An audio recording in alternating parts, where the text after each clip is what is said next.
yang ke 175 tentang tertib puasa. Kita sambung daripada sini insya-Allah. Bismillahirrahmanirrahim.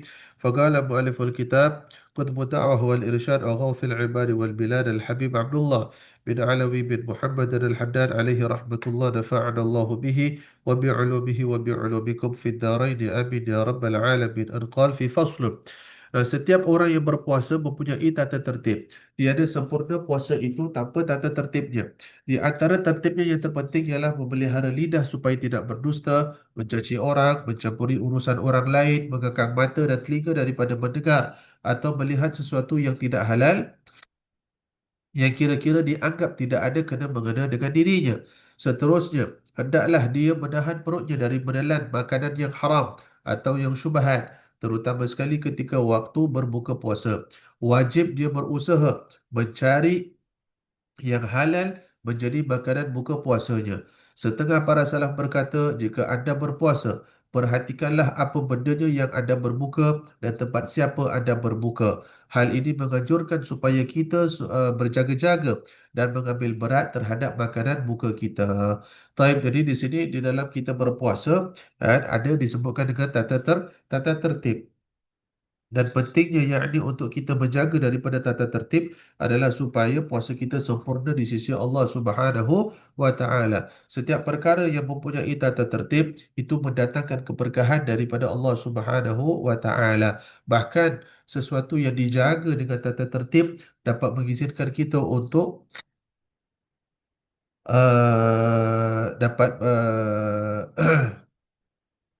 dapat memberikan kepada kita iaitu cahaya hati daripada Allah Subhanahu wa taala, sehingga kan dapat membuatkan kita menghayati daripada ibadah yang sedang kita lakukan, dan objektif daripada ibadah tersebut adalah untuk mendapatkan keridhaannya Allah Subhanahu wa taala. Maka kerana itu setelah beberapa lama kita berpuasa dalam kehidupan kita, ramainya kita di sini usia kita sudah lanjut, dan kita bukan makin muda kan, kita makin berusia.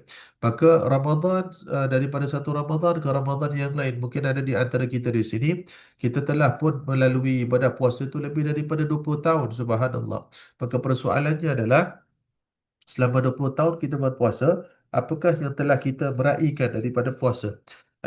Kerana apa? Kalau kita menyebutkan tentang pahala, pahala adalah sesuatu yang kita tidak nampak. Walaupun dia adalah pemberian daripada Allah Ta'ala bagi mereka yang berpuasa, tapi dia adalah sesuatu yang kita tidak nampak. Tapi yang penting adalah daripada ibadah puasa ni, atau melalui daripada Ramadan ini, apakah yang telah kita raihkan secara rohani? Kan? Apakah yang telah kita raihkan secara rohani yang dapat mendekatkan diri kita kepada Allah Subhanahu wa taala. Dan maka kerana itu orang yang berpuasa demi mencari keridhaannya Allah Subhanahu wa taala, maka fokus puasanya itu bukan kepada makan dan minum. Fokus puasanya itu bukan hanya kepada ibadah yang dilakukan secara fizikal, tapi fokusnya itu adalah terhadap kerohanian dia.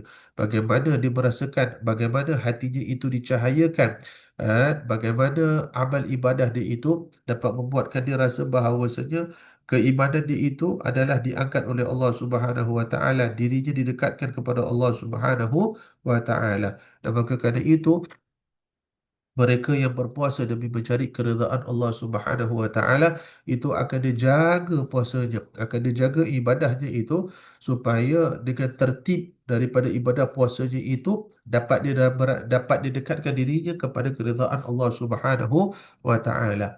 Jadi seperti mana yang telah kita bincangkan minggu lepas adalah, bila kita berpuasa ini kita pelihara lidah kita daripada berdusta.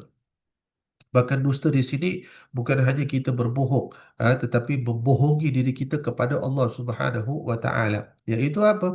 Nah, selalu kalau kita cakap bohong itu adalah bila kita cakap sesuatu yang membohongi kepada orang lain.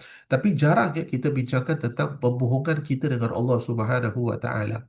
Yang ini kalau kita ibadah, ibadah kita adalah untuk Allah Subhanahu wa taala, maka kita tidak akan beralasan dalam ibadah kita. Kalau kita malas, kita tak akan kata, oh kerana saya penat, oh kerana saya ni, kerana saya tu. Tak. Tapi bila kita malas, kita akan mengaku kepada Allah Ta'ala adalah kerana kemalasan kita. Dan bila kita mengaku akan kesalahan kita, maka akan timbul dalam hati kita itu perasaan serba salah.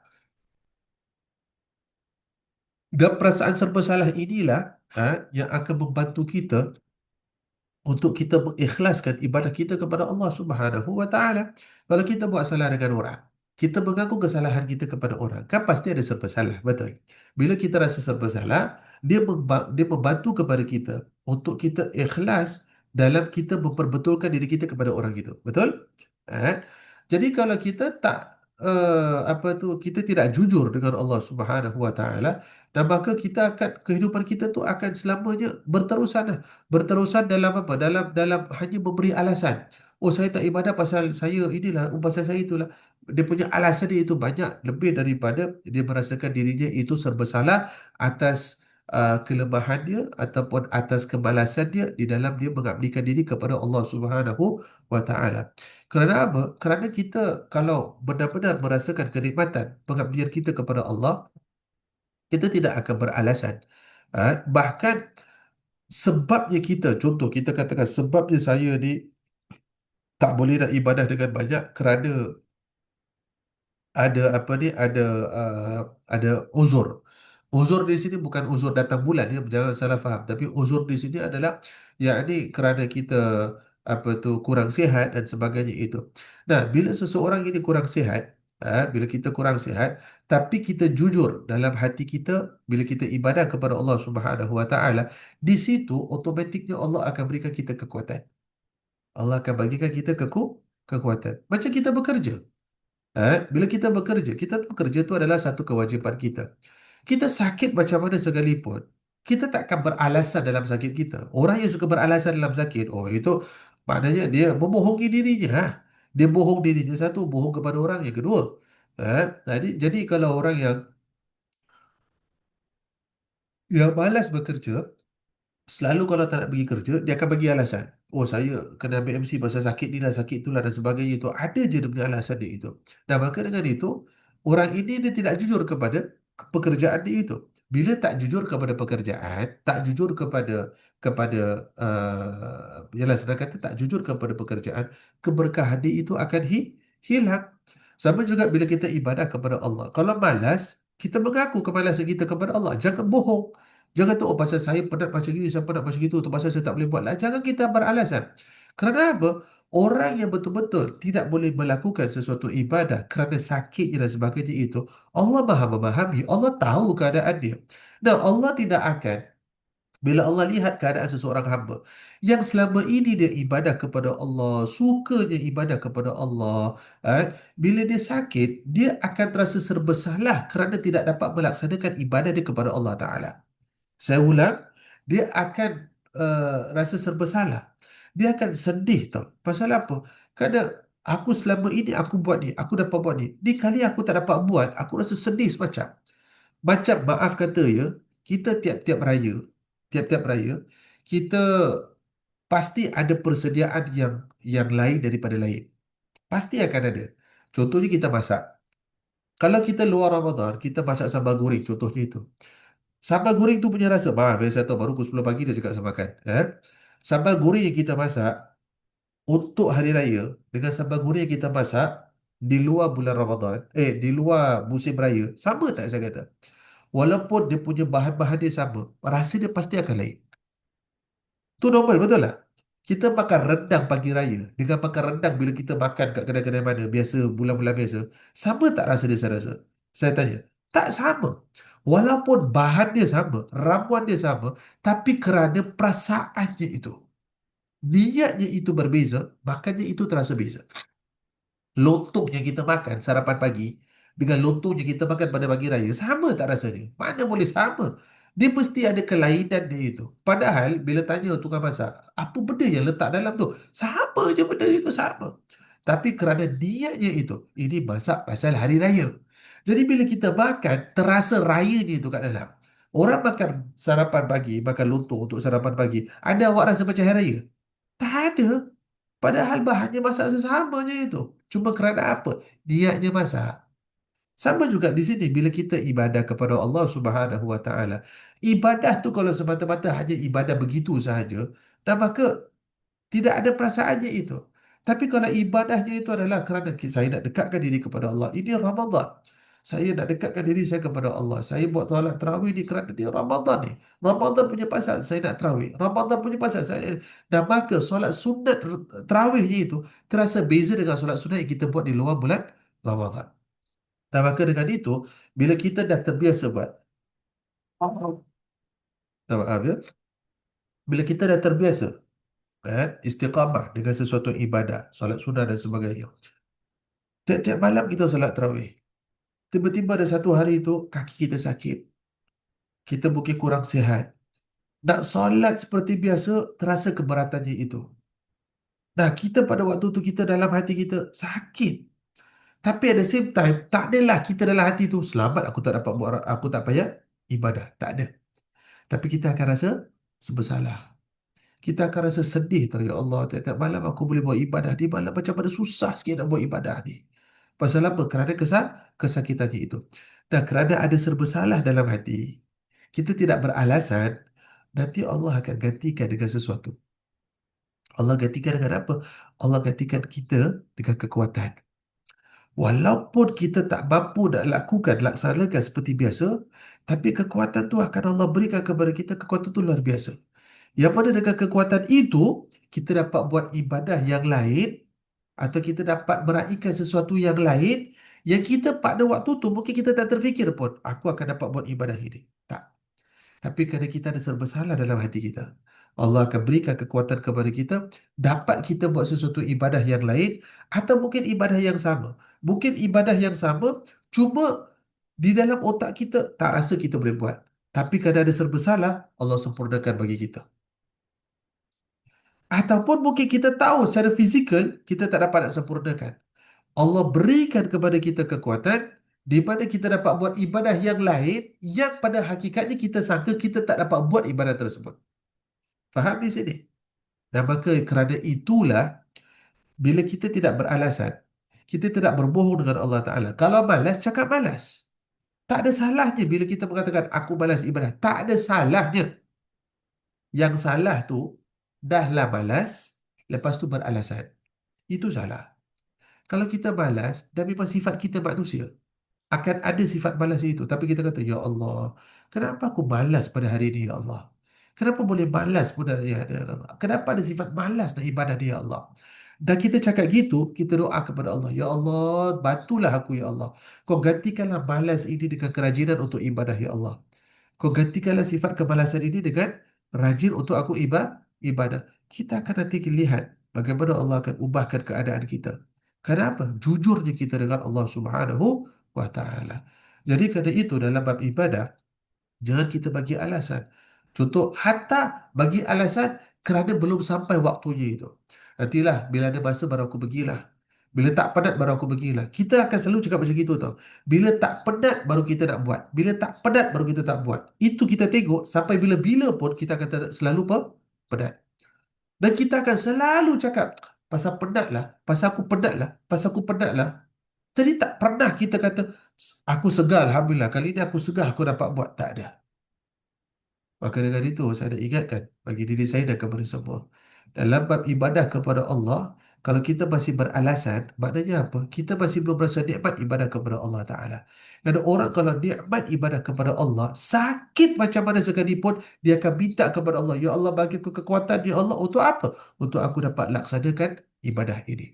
Bukan terus cepat-cepat ambil MC dengan Allah Ta'ala. Tak. Macam kita bekerja, kita bekerja. Kalau kita ni memang ikhlas dalam pekerjaan kita, sakit macam mana sekalipun, kita kan tetap akan pergi, betul lah. Mereka dah tak boleh tahan dah. Kita dah, okay dah, dia kena surrender, kena rehat. Itu pun, orang yang sekeliling kita akan tahu keadaan kita. Dia akan cakap, tak apa, you deserve the rest. You work too hard. Orang sendiri akan tahu. Tak payah kita cakap kepada orang, I terpaksa ambil MC ya. Inilah sakit lah. Tak payah cakap. Orang sampai cakap kepada kita, no, you need to take the MC. You need to rest. You work too hard. Orang sendiri akan saksikan. Ada kalau kita di kerja kita dengan kerja, kalau orang yang betul-betul ikhlas dalam pekerjaan dia itu, kalau sakit tu pun, dia akan minta bantuan. Ya Allah, bagilah aku kekuatan. Ya Allah, I need to do this, Ya Allah. Aku kena kerja juga, Ya Allah. Kalau aku tak buat, tak boleh, Ya Allah. Susah dan sebagainya itu. Padahal, boleh jadi ambil MC. Ada MC untuk dia. Dia bila ada MC tu boleh je dia matikan phone. Aku tak nak answer. Walaupun bos yang telefon. Kau kan tengah MC. Betul tak? Tapi kerana dedikasi dia itu. Komitmen dia kepada kerja. Dia kata tak apalah. Macam mana pun buat je lah. Kadang-kadang hari MC. Kan? Tak boleh kerja. Patutnya tak kerja. Tapi rasa macam tak apalah. MC. Tak, badan tak boleh pergi. Tapi daripada rumah masih boleh buat. Macam tak ada beza MC ya. Betul tak? Tapi kerana apa? Dia kata sebab hakikat orang ini faham keadaan dia, faham ke pekerjaan dia itu, dia committed dengan pekerjaan dia itu, sanggup walaupun MC kat rumah, walaupun ambil cuti, bawa laptop mana-mana, bawa buat kerja juga, buat juga. Oh, when work, dia boleh kata when work, when you know me, when work, I mean work. Contoh macam gitu. Kenapa? Ikhlas je dengan pekerjaan dia itu. Jadi sama juga kita di sini. Kalau ikhlas kita dalam beribadah kepada Allah, kita dah rasa nikmat ibadah kepada Allah. Sakit macam mana pun kita minta, Ya Allah, beri aku kekuatan, Ya Allah. Bagi aku kekuatan supaya apa? Supaya aku dapat buat ibadah ini, Ya Allah. Susah macam mana sekalipun, kita punya badan takkan ada kemampuan kalau bukan yang bagi kekuatan itu adalah Allah Subhanahu wa Ta'ala. Jadi hati-hati. Apa yang kita cakap, kalau kita selalu cakap, tak bolehlah, penatlah, sakitlah, itu doa kita. Itu doa kita. Jangan pernah selalu sakitlah, penat. Sakit, penat, sakit, penat, sakit, penat. Itu je yang diulang kat mulut je, jadi doa. Akhirnya sakit dan penat. Kalau dia cakap dia mestinya, nak buat macam mana sakit lah. Nak buat macam mana penat lah. Itu je lah cakap dia itu. Tak pernah, Alhamdulillah, Allah bagi nikmat, kekuatan, badan, dapat buat pekerjaan. Alhamdulillah, Allah ada. Tak pernah, Alhamdulillah, Allah kasih. Tak pernah, Alhamdulillah, Allah kasih. Tak pernah. Selalunya ada je dia punya alasan dia itu. Dan walaupun itu hakikat, memang awak penat.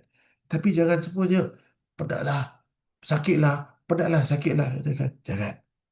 Lagi dalam ibadah kepada Allah Subhanahu wa Ta'ala. Kerana Allah bagi kita nikmat, orang kalau syukur nikmat Allah berikan kepada dia itu, takkan dia komplain, penatlah nak ibadah kepada Allah, penatlah. Takkan dia. Bahkan tetap dia akan berusaha untuk beribadah kepada Allah Subhanahu wa Ta'ala. Yang kedua, mencaci orang. Dalam bulan Ramadan tak usah kita caci-caci orang, walaupun orang itu orang yang zalim.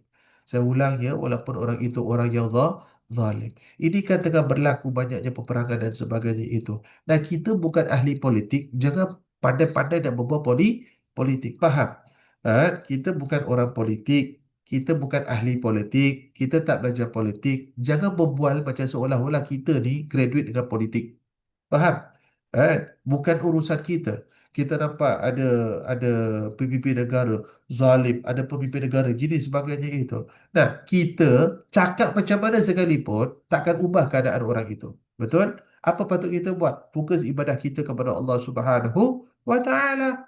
Fokus ibadah kita kepada Allah. Fokuskan diri kita kepada Allah Ta'ala. Tak usah kita sibuk fikirkan tentang hal orang walaupun dia zalim. Walaupun dia zalim. Tak usah kita fikirkan keadaan dia itu. Kalau dia orang Islam, kita doakan dia. Tapi dengan kita mencaci maki, walaupun dia orang Islam, dia zalim, kita caci maki dia, sayang, pahala kita semua berikan dia. Tapi ustaz, dia orang zalim, tak layak diberikan. Nah, memang sama juga kita, bukan bukan kita di apa tu layak untuk kita nak bicarakan tentang dia, maka bila kita berbual tentang dia, pahala kita semua pergi kepada dia. Fokus dengan apa yang kita nak kena buat. Hamba kalau kenal diri itu sebagai hamba, tak kena hilang arah dalam dalam kehidupan dia. Walaupun berlaku macam-macam di luar dan sebagainya itu, dia tetap fokus dengan ibadah dia kepada Allah Subhanahu Wa Taala. Kenapa? Dia tahu hakikat aku seorang hamba. Aku cakap macam mana sekalipun, apakah akan ubah takdir Allah Taala? Tidak akan. Dan penting jangan mencampuri urusan orang lain. Kita tengok urusan melainkan seperti mana saya sebutkan minggu lepas, ada kemaslahatan dia yang kita nak bantu.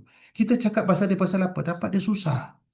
Tengok jiran sebelah contoh. Kita kalau tak kepo tentang jiran sebelah, tak sah kadang-kadang.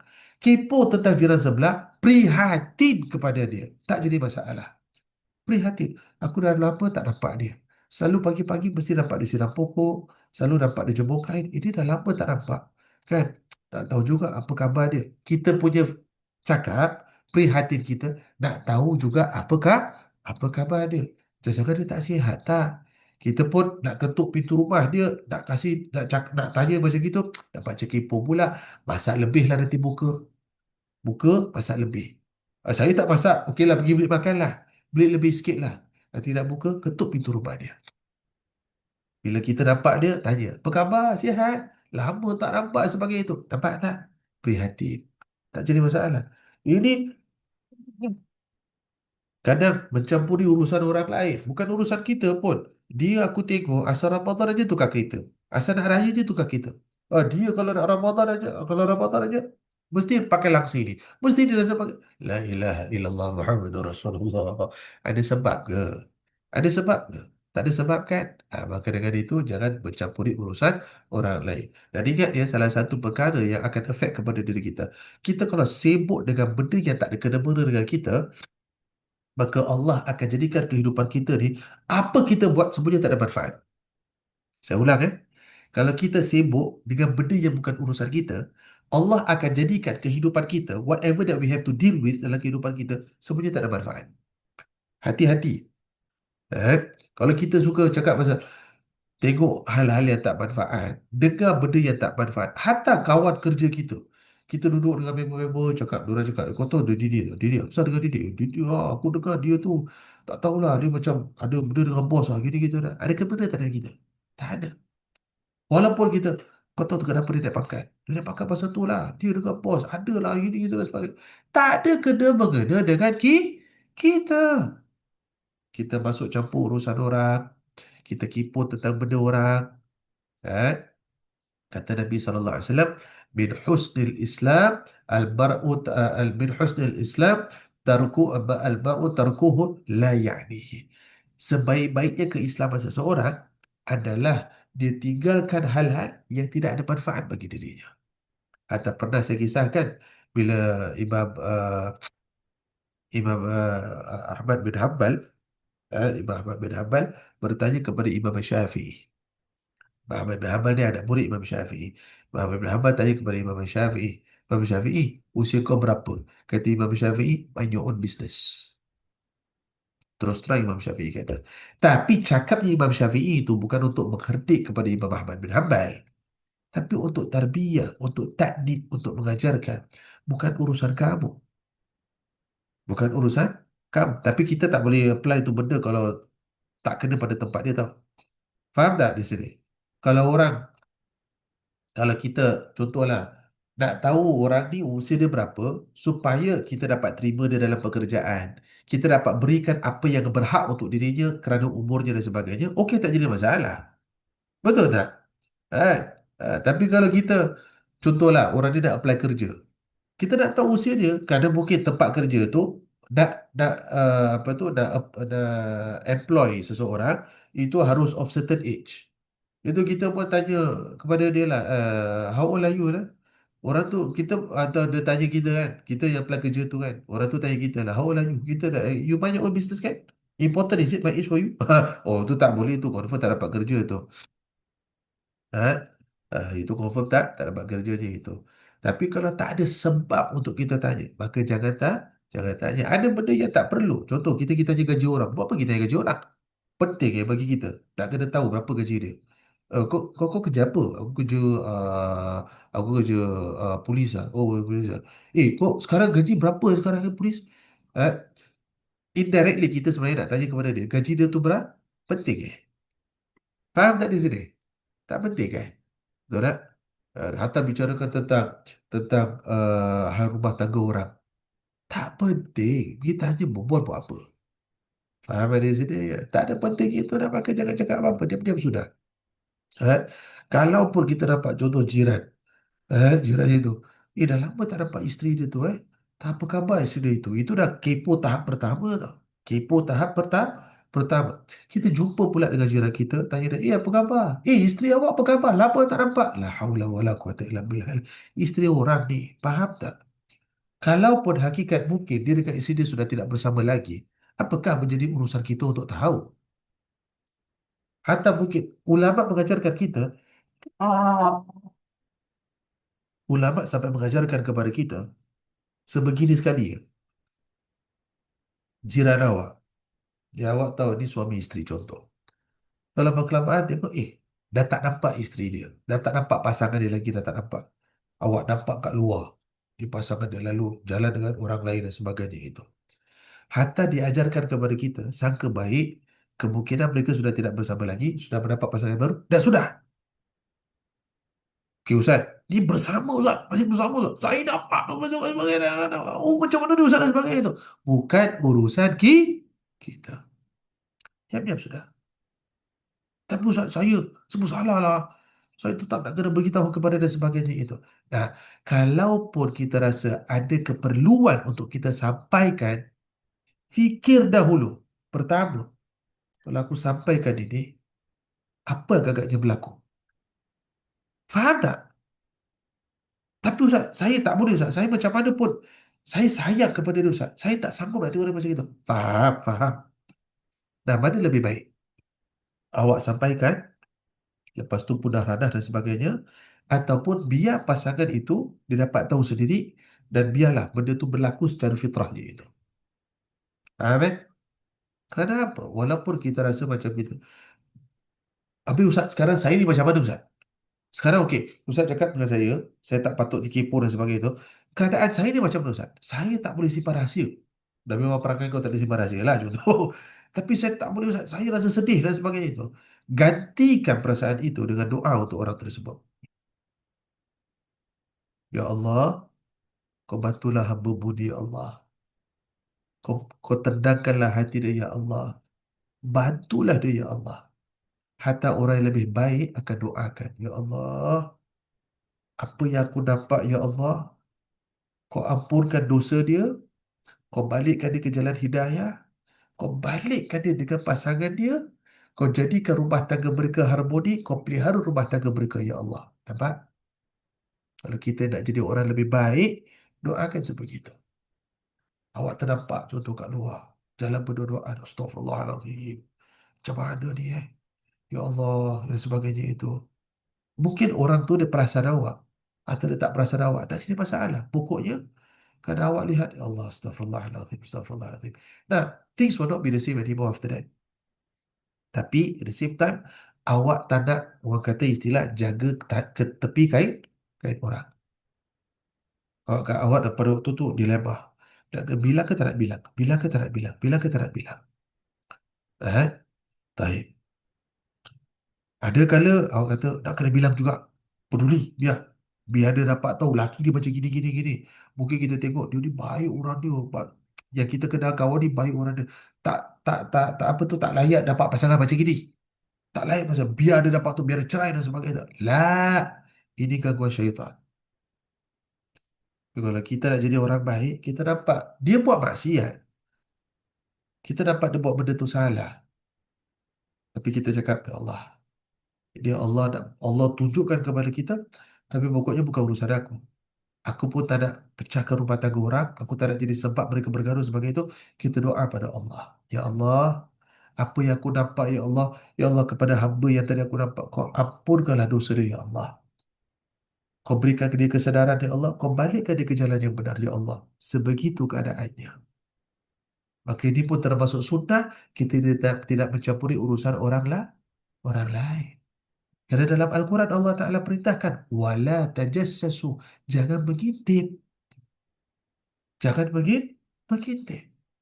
Jadi subhanallah kita lihat. Hatta hal ini pernah dilalui oleh Sayyidina Umar bin Khattab radhiyallahu anhu. Saya pernah ceritakan kepada semua. Waktu Sayyidina Umar bin Khattab menjadi khalifah setelah kewafatannya Rasulullah sallallahu alaihi wasallam, dapat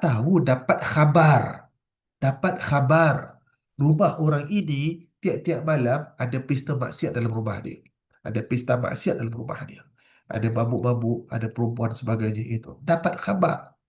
Sayyidina Umar sendiri datang ke rumah orang itu. Masuk dari pintu belakang. Mengintip. Akhirnya ditangkap oleh empunya rumah. Nah, dia khalifah. Sayyidina Umar, dia khalifah. Dia berhak untuk jatuhkan hukuman. Bila ditangkap, maknanya bila tuan rumah sedar, Sayyidina Umar dalam rumah dia itu, Nah, maka Sayyidina Umar menitah, mengatakan ini maksiat dan sebagainya itu. Kata empunya rumah, aku aku sedar aku maksiat. Aku tahu aku maksiat. Tapi apa yang kau buat, Umar, lebih besar dosanya berbandingkan dengan apa yang aku buat. Seolahnya istilahnya begitu. Kata Umar, apa ini kan? Aku buat dosa, aku tahu. Tapi kau telah melanggar perintah Allah sedangkan kau nak buat sesuatu yang benar. Iaitu apa? Allah perintah dalam Al-Quran. Wala tajassa, wala tajassasu. Jangan mengintip. Nampak tak? Akhirnya yang kena Sayyidina Umar. Tapi setelah itu dihukum orang itu. Cuma di sini diajar. Allah tegur kepada Sayyidina Umar melalui orang yang buat salah itu sendiri. Subhanallah. Jadi maksudnya apa? Allah nak beritahu kepada kita jangan campur urusan orang. Faham di sini? Nah, ini juga menjadi pelajaran kepada kita khususnya di dalam bulan Ramadan. Jangan kita sibuk tengok kepada kehidupan orang. Jangan kita sibuk lihat kepada kelalaian orang. Jangan sibuk tengok kepada kelalaian orang. Tengok kelalaian kita sendiri. Jangan sibuk mentang-mentang kita, wah Masya Allah, hari-hari baca Quran, pergi terawih sebagai, tengok jiran tak pergi terawih, tengok jiran balik lambat, tengok jiran macam tak puasa kita dalam hati. Oh, nak jadi, muji cicak banyak. Kan? Subhanallah, jangan macam itu, tak baik. Kan? Tak baik. Yang terbaik adalah berdoakan. Yang terbaik adalah berdoakan itu. Kenapa kita tak boleh bayangkan? Kalau orang itu yang kita tengok salah, buat salah, satu hari dia taubat kepada Allah Ta'ala. Kan? Kalau dia taubat kepada Allah, dalam keadaan kita masih beriman kepada Allah, itu adalah sesuatu nikmat daripada Allah. Tapi yang kita takut, dia taubat kepada Allah, kita yang buat seperti dia. Kenapa? Balik kepada apa yang ada di dalam hati kita. Ewa, baik. Bagaikan mata dan telinga daripada mendengar atau melihat sesuatu yang tidak halal. Kan? Dan yang kira-kira dianggap tidak ada kena-mengena dengan dirinya itu. Jadi kita melihat pada hal yang haram dan sebagainya itu, waliyadzubillah min dzalik. Seterusnya hendaklah dia menahan perutnya dari menelan makanan yang haram atau yang syubhat, terutama sekali ketika waktu berbuka puasa. Wajib berusaha mencari yang halal menjadi makanan buka puasanya itu. Dan saya berbual dengan orang-orang yang kita tahu, yang kita akur, kita makan yang halal insya-Allah. Tapi di sini juga ingin saya ingatkan bahawasanya yang halal itu pasti bukan yang makruh. Yang halal pasti bukan yang makruh. Imam Syafi'i mengatakan apa? Kalau aku diberikan, kalau aku diberikan apa tu pilihan, sekiranya aku nak berbuka puasa, aku tidak ada makanan yang halal untuk berbuka puasa. Yang ada adalah makruh. Yang ada adalah makruh. Maka aku memilih untuk bersetubuh dengan isteri aku sebagai pembatalan puasa daripada aku makan makanan yang makruh. Kenapa? Kita bersatu dengan isteri kita. Sudah tentu dia adalah halal bagi kita. Dan bila kita bersatu dengan isteri kita, kita mendapatkan pahala ibadah. Betul tak? Berbanding dengan kita makan makanan yang makruh, tidak dapat pahala. Kata Imam Syafi'i sampai begitu sekali. Tapi tolong jangan buat kerja macam gini. Faham? Dah kita Alhamdulillah makanan semua stok cukup insya-Allah. Makan sudah. Tak usah fikir tentang Ustaz cakap macam gitu kan. Tu aktiviti malam ni. Tak senonoh. Tapi maksud di sini adalah sampai begitu sekali Imam Syafi'i menitik beratkan makanan yang halal, yang baik dan yang barakah bagi diri kita. Tahan perut kita Ramadan ini. Jangan kita, Alhamdulillah kita dah puasa daripada sekarang. Kalau kita tekan perut kita, kita rasa ya Allah lapang perut aku. Walaupun tadi pagi sahur mungkin banyak, tapi perut kita ni kita rasa sihat. Alhamdulillah sihat. Kerana itu kita lihat bila kita puasa satu hari, nanti nak dekat petang-petang itu, kan kita rasa perut kita ada angin sejuk kat dalam. Memang angin lah sejuknya itu, betul tak? Tapi sejuknya itu kenapa? Dan di sejuk yang kita rasa di luar Ramadan jarang kita merasakan itu. Perasan kalau di luar Ramadan, kalau kita lambat makan, kadang perut sakit, masuk angin sebagainya itu. Tapi kalau kita sedang dalam keadaan puasa, jarang-jarang sakit tu datang kerana angin. Jarang-jarang sakit tu datang kerana angin. Kenapa? Siapa yang berpuasa, kata Allah Ta'ala, puasanya itu adalah untuk aku. Maka akulah yang akan membalas puasanya itu. Kita berpuasa walaupun kita ada sakit dan sebagainya itu. Tapi kerana kita berpuasa, kita serahkan kepada Allah Ta'ala. Puasaku adalah untuk Allah Ta'ala. Wa ada ajzid bih. Dan akulah yang akan apa itu kata Allah Ta'ala, akulah yang akan membalas kepada puasanya itu. Dikatakan oleh para ulama, kenapa perut kita akan rasa sejuk sebelah petang bila kita berpuasa pada bulan Ramadan? Kerana itu tanda perut kita mengatakan syukur. Perut kita menunjukkan kesyukurannya kepada Allah Ta'ala bahawasanya perutnya itu dalam keadaan yang sihat. Maka kerana itu, bila kita berbuka puasa, jangan rosakkan perut kita. Buka puasa jangan minum yang gas-gas. Bila buka terus yang sejuk jangan. Walaupun kita tengah haus, perut tengah kosong, minum yang panas dulu, yang suam dulu. Sekurang-kurangnya 3 teguk yang pertama itu adalah yang panas. Setelah itu kita makan yang sedikit dulu. Ini jangan kita bila tengah buka je kan, semua kita lahap sekali. Jangan. Walaupun semua ada dekat atas meja makan. Kadang kita tak nafikan kan, kadang-kadang kat atas meja makan tu macam-macam ada. Yang kita beli, yang kita masak, yang orang kasih, macam-macam ada. Tapi makan apa yang patut untuk kita dulu lah. Yang untuk kita nak buka puasa, makan apa yang patut dahulu sudah. Ha? Jadi kita dah apa tu bila kita dah makan sedikit apa yang patut tengok pula alamak ada kuih ni ada kuih tu nanti solat dulu dan solat kalau ada ruang makan kalau tak ada ruang dah sudah habiskan ibadah kita dahulu nanti dah habis ibadah kita nak makan kita makan dah sudah subhanallah ini tak ada tu kadang-kadang ini ada itu ada ini ada semua dia nak makan akhirnya tidak ada keberkahan tak ada kebaikan tak ada keberkahan dalam diri dia itu. Faham? Tak ada kebaikan dalam diri dia itu. Taib. Seterusnya dia katakan, maka wajib dia berusaha mencari yang halal menjadi makanan buka buka puasanya itu. Setengah para salaf berkata, jika anda berpuasa, perhatikanlah apa bendanya yang anda berbuka dan tempat siapa anda berbuka. Dapat tak di sini? Bila kita buka puasa, tengok kita makan tu apa yang kita makan. Dan apa yang kita makan. Kenapa? Kita kalau kita jaga diri kita betul-betul, lagi-lagi jaga kerohanian kita, kita akan pastikan yang masuk tu sihat untuk rohani kita. Kalau kita jaga kesihatan kita, kita akan pastikan apa yang kita masukkan dalam diri kita tu, apa yang kita masukkan dalam mulut yang sihat untuk jasmani kita. Betul? Yang sihat untuk kesihatan kita. Jadi kalau kita perhatikan kerohanian kita, apa yang kita makan, kita akan perhatikan. Ni kalau makan ni sihat tak rohani aku? Ni kalau makan sihat tak rohani aku? Sampai begitu sekali, subhanallah. Kadang ada ulama-ulama, orang-orang soleh itu, makanan yang bila dia tengok, subhanallah, ini kelazatan dia itu boleh sampai nafsu. Lazatnya makanan ini boleh sampai nafsu, padahal halal untuk dia. Dia tinggalkan. Dia tinggalkan. Kerana apa?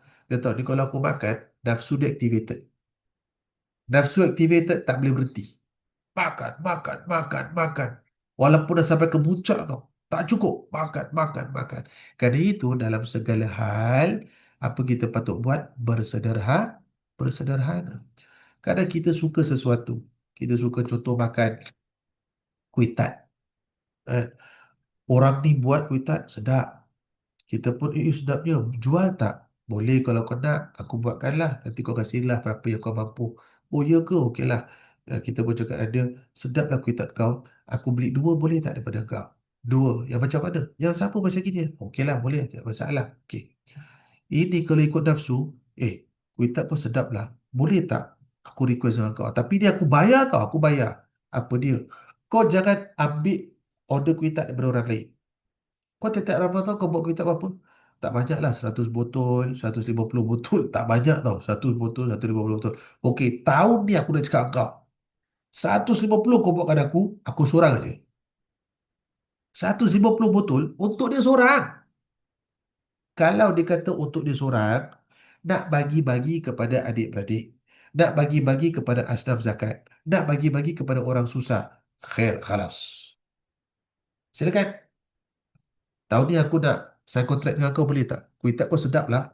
Jadi tahun depan aku nak order kau 200 botol. Tapi ni aku bukan nak jual. Aku nak bagi-bagi orang. Sedap kuih tak kau. Kau nak order 150 ni setakat nak bagi. Yalah aku bagi orang lah tak apa. Nanti bila orang suka orang order daripada kau sudah aku kasi nombor kau je macam gitu. Okey tak apa tak jadi masalah. Itu bukan nampak pelukik tak? Kita memang nak manfaatkan orang itu. Harta pun beli 200, beli 150. Bagi 3 orang. Satu orang satu botol. Bila lagi berapa? 140, 47 botol. Habis dia buat apa? Semua aku punya. Itu namanya tamak. Itu namanya tamak. Bersederhana. Suka something. Don't buy too much. Beli sikit. Lagi-lagi dalam bulan Ramadan. Kadang kita subhanallah suka sangat dengan mungkin pergi kedai ni, suka sangat dengan makanan yang dijualnya itu. Kita beli ratusan dolar tau. Bawa balik rumah, pasal apa? Ni sedap, susah dapat ration. Ni makan sikit, besok makan sikit, besok makan sikit. Walaupun hari-hari aja awak makan sikit, beli banyak-banyak tu, itu tak ada manfaatnya itu. Benda kalau nak beli banyak, yang yang kita tahu susah nak dapat, kita beli banyak supaya kita ada stok dia itu adalah benda yang boleh sihatkan diri kita. Contohnya kurma, air zam-zam. Ini semua okey, no problem. Madu lebah. Saya cakap lebah, madu lebah. Batu sauda. Contohlah, benda yang mungkin susah nak dapat. Kita tengok tempat ni dia jual madu dia memang madunya subhanallah. Ini madu yang asli, madunya yang sihat sebagainya itu. Nak beli jauh. Kalau sekali nak beli, beli jauh tempat ni. Jadi kita terpaksa beli banyak. Simpannya itu untuk apa? Supaya dapat makan, tiap-tiap hari dapat makan, tiap-tiap ibadah sebagainya itu, khair, khalas. Jadi tak bernafsu, maka diperbolehkan. Eh? Atau air zam-zam, contohnya itu. Tengok kat satu tempat dengan ada orang jual air zam-zam. Bukan di Saudi lah, di Singapura lah. Kalau di Saudi kan kita dapat dapat bawa balik kan. Ini di Saudi, di Singapura lah.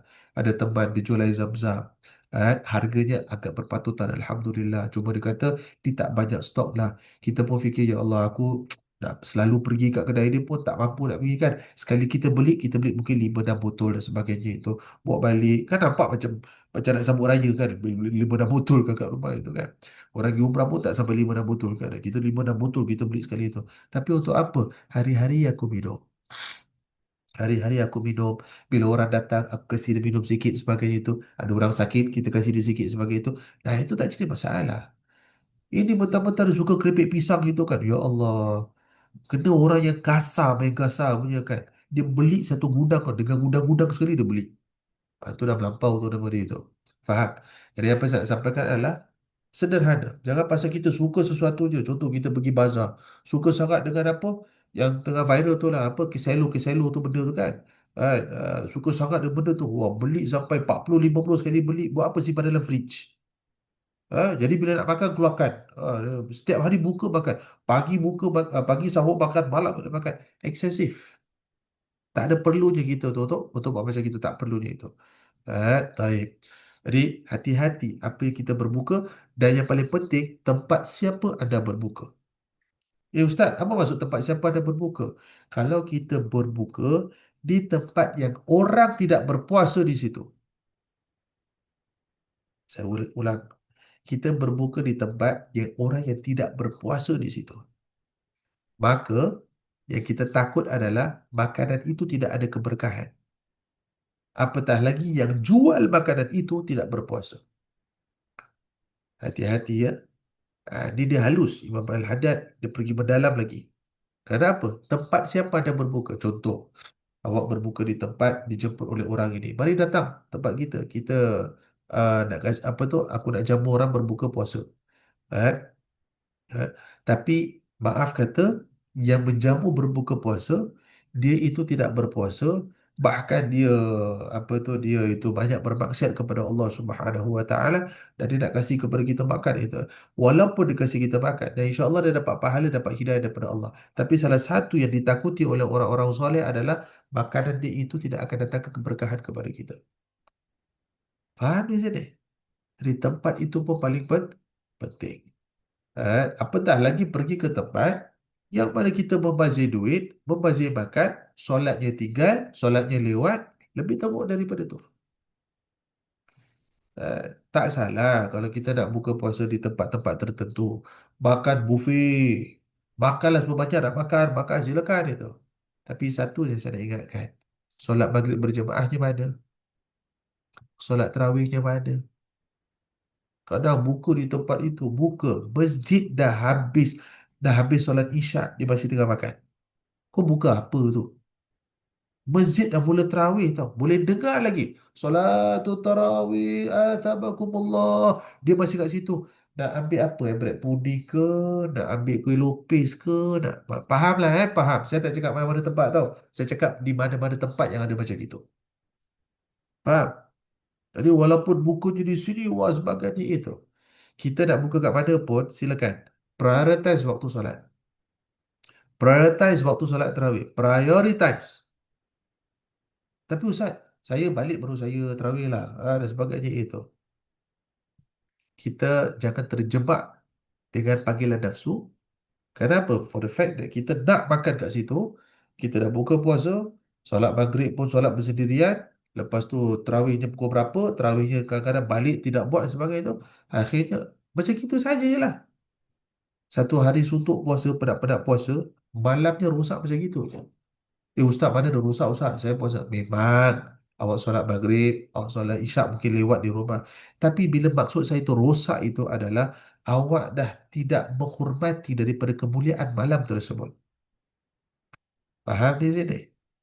Eh?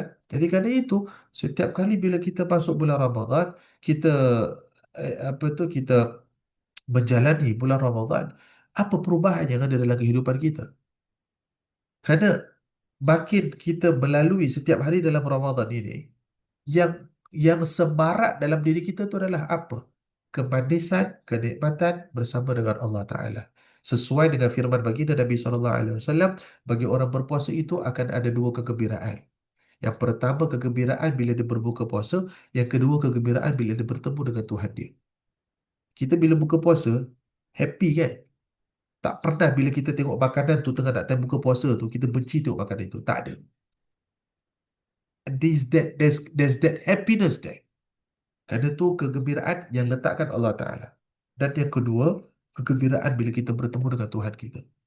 Kerana tu kita lihat subhanallah, orang kadang-kadang buka kat masjid, lagi-lagi orang perempuan. Orang lelaki jarang buat kerja macam gini. Orang perempuan, kalau buka kat masjid, dia kalau pergi dia akan bentang sejadah dia tu kat satu tempat, itu dia bentang sejadah dia itu, adakah bentang sejadah tu hanya untuk maghrib dan isyak? Tak ada. Dia bentang tu sejadah tu untuk apa? Tarawih sekali. Dia kalau bawa beg, dia letak beg dia tu kat satu tempat, kat satu sejadah tu. Kenapa? Itu dia nak book tempat dia tu. Adakah book tempat tu hanya sampai isyak? Tak ada. Book dia tu sampai habis terawih. Kerana apa? Ada kegembiraan dalam hatinya itu untuk bertemu dengan Tuhan dia. Faham tak di sini?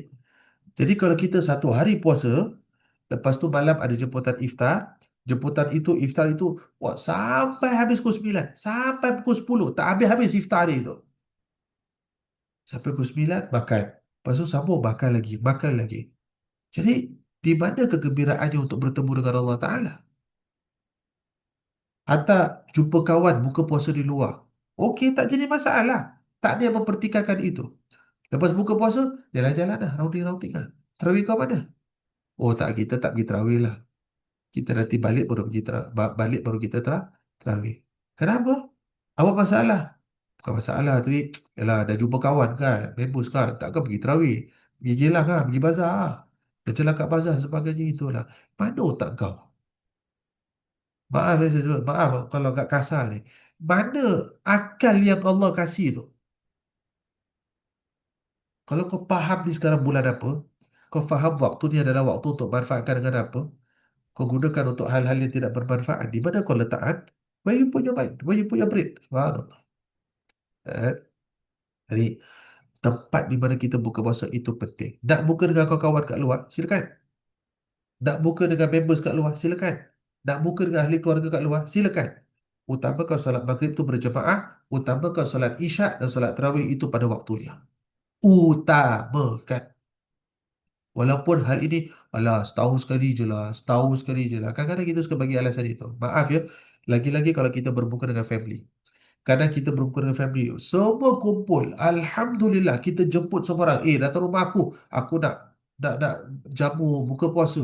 Okey, Alhamdulillah. Semua datang semua. Kadang dah habis buka, duduk, dah solat maghrib, solat sendiri-sendirian.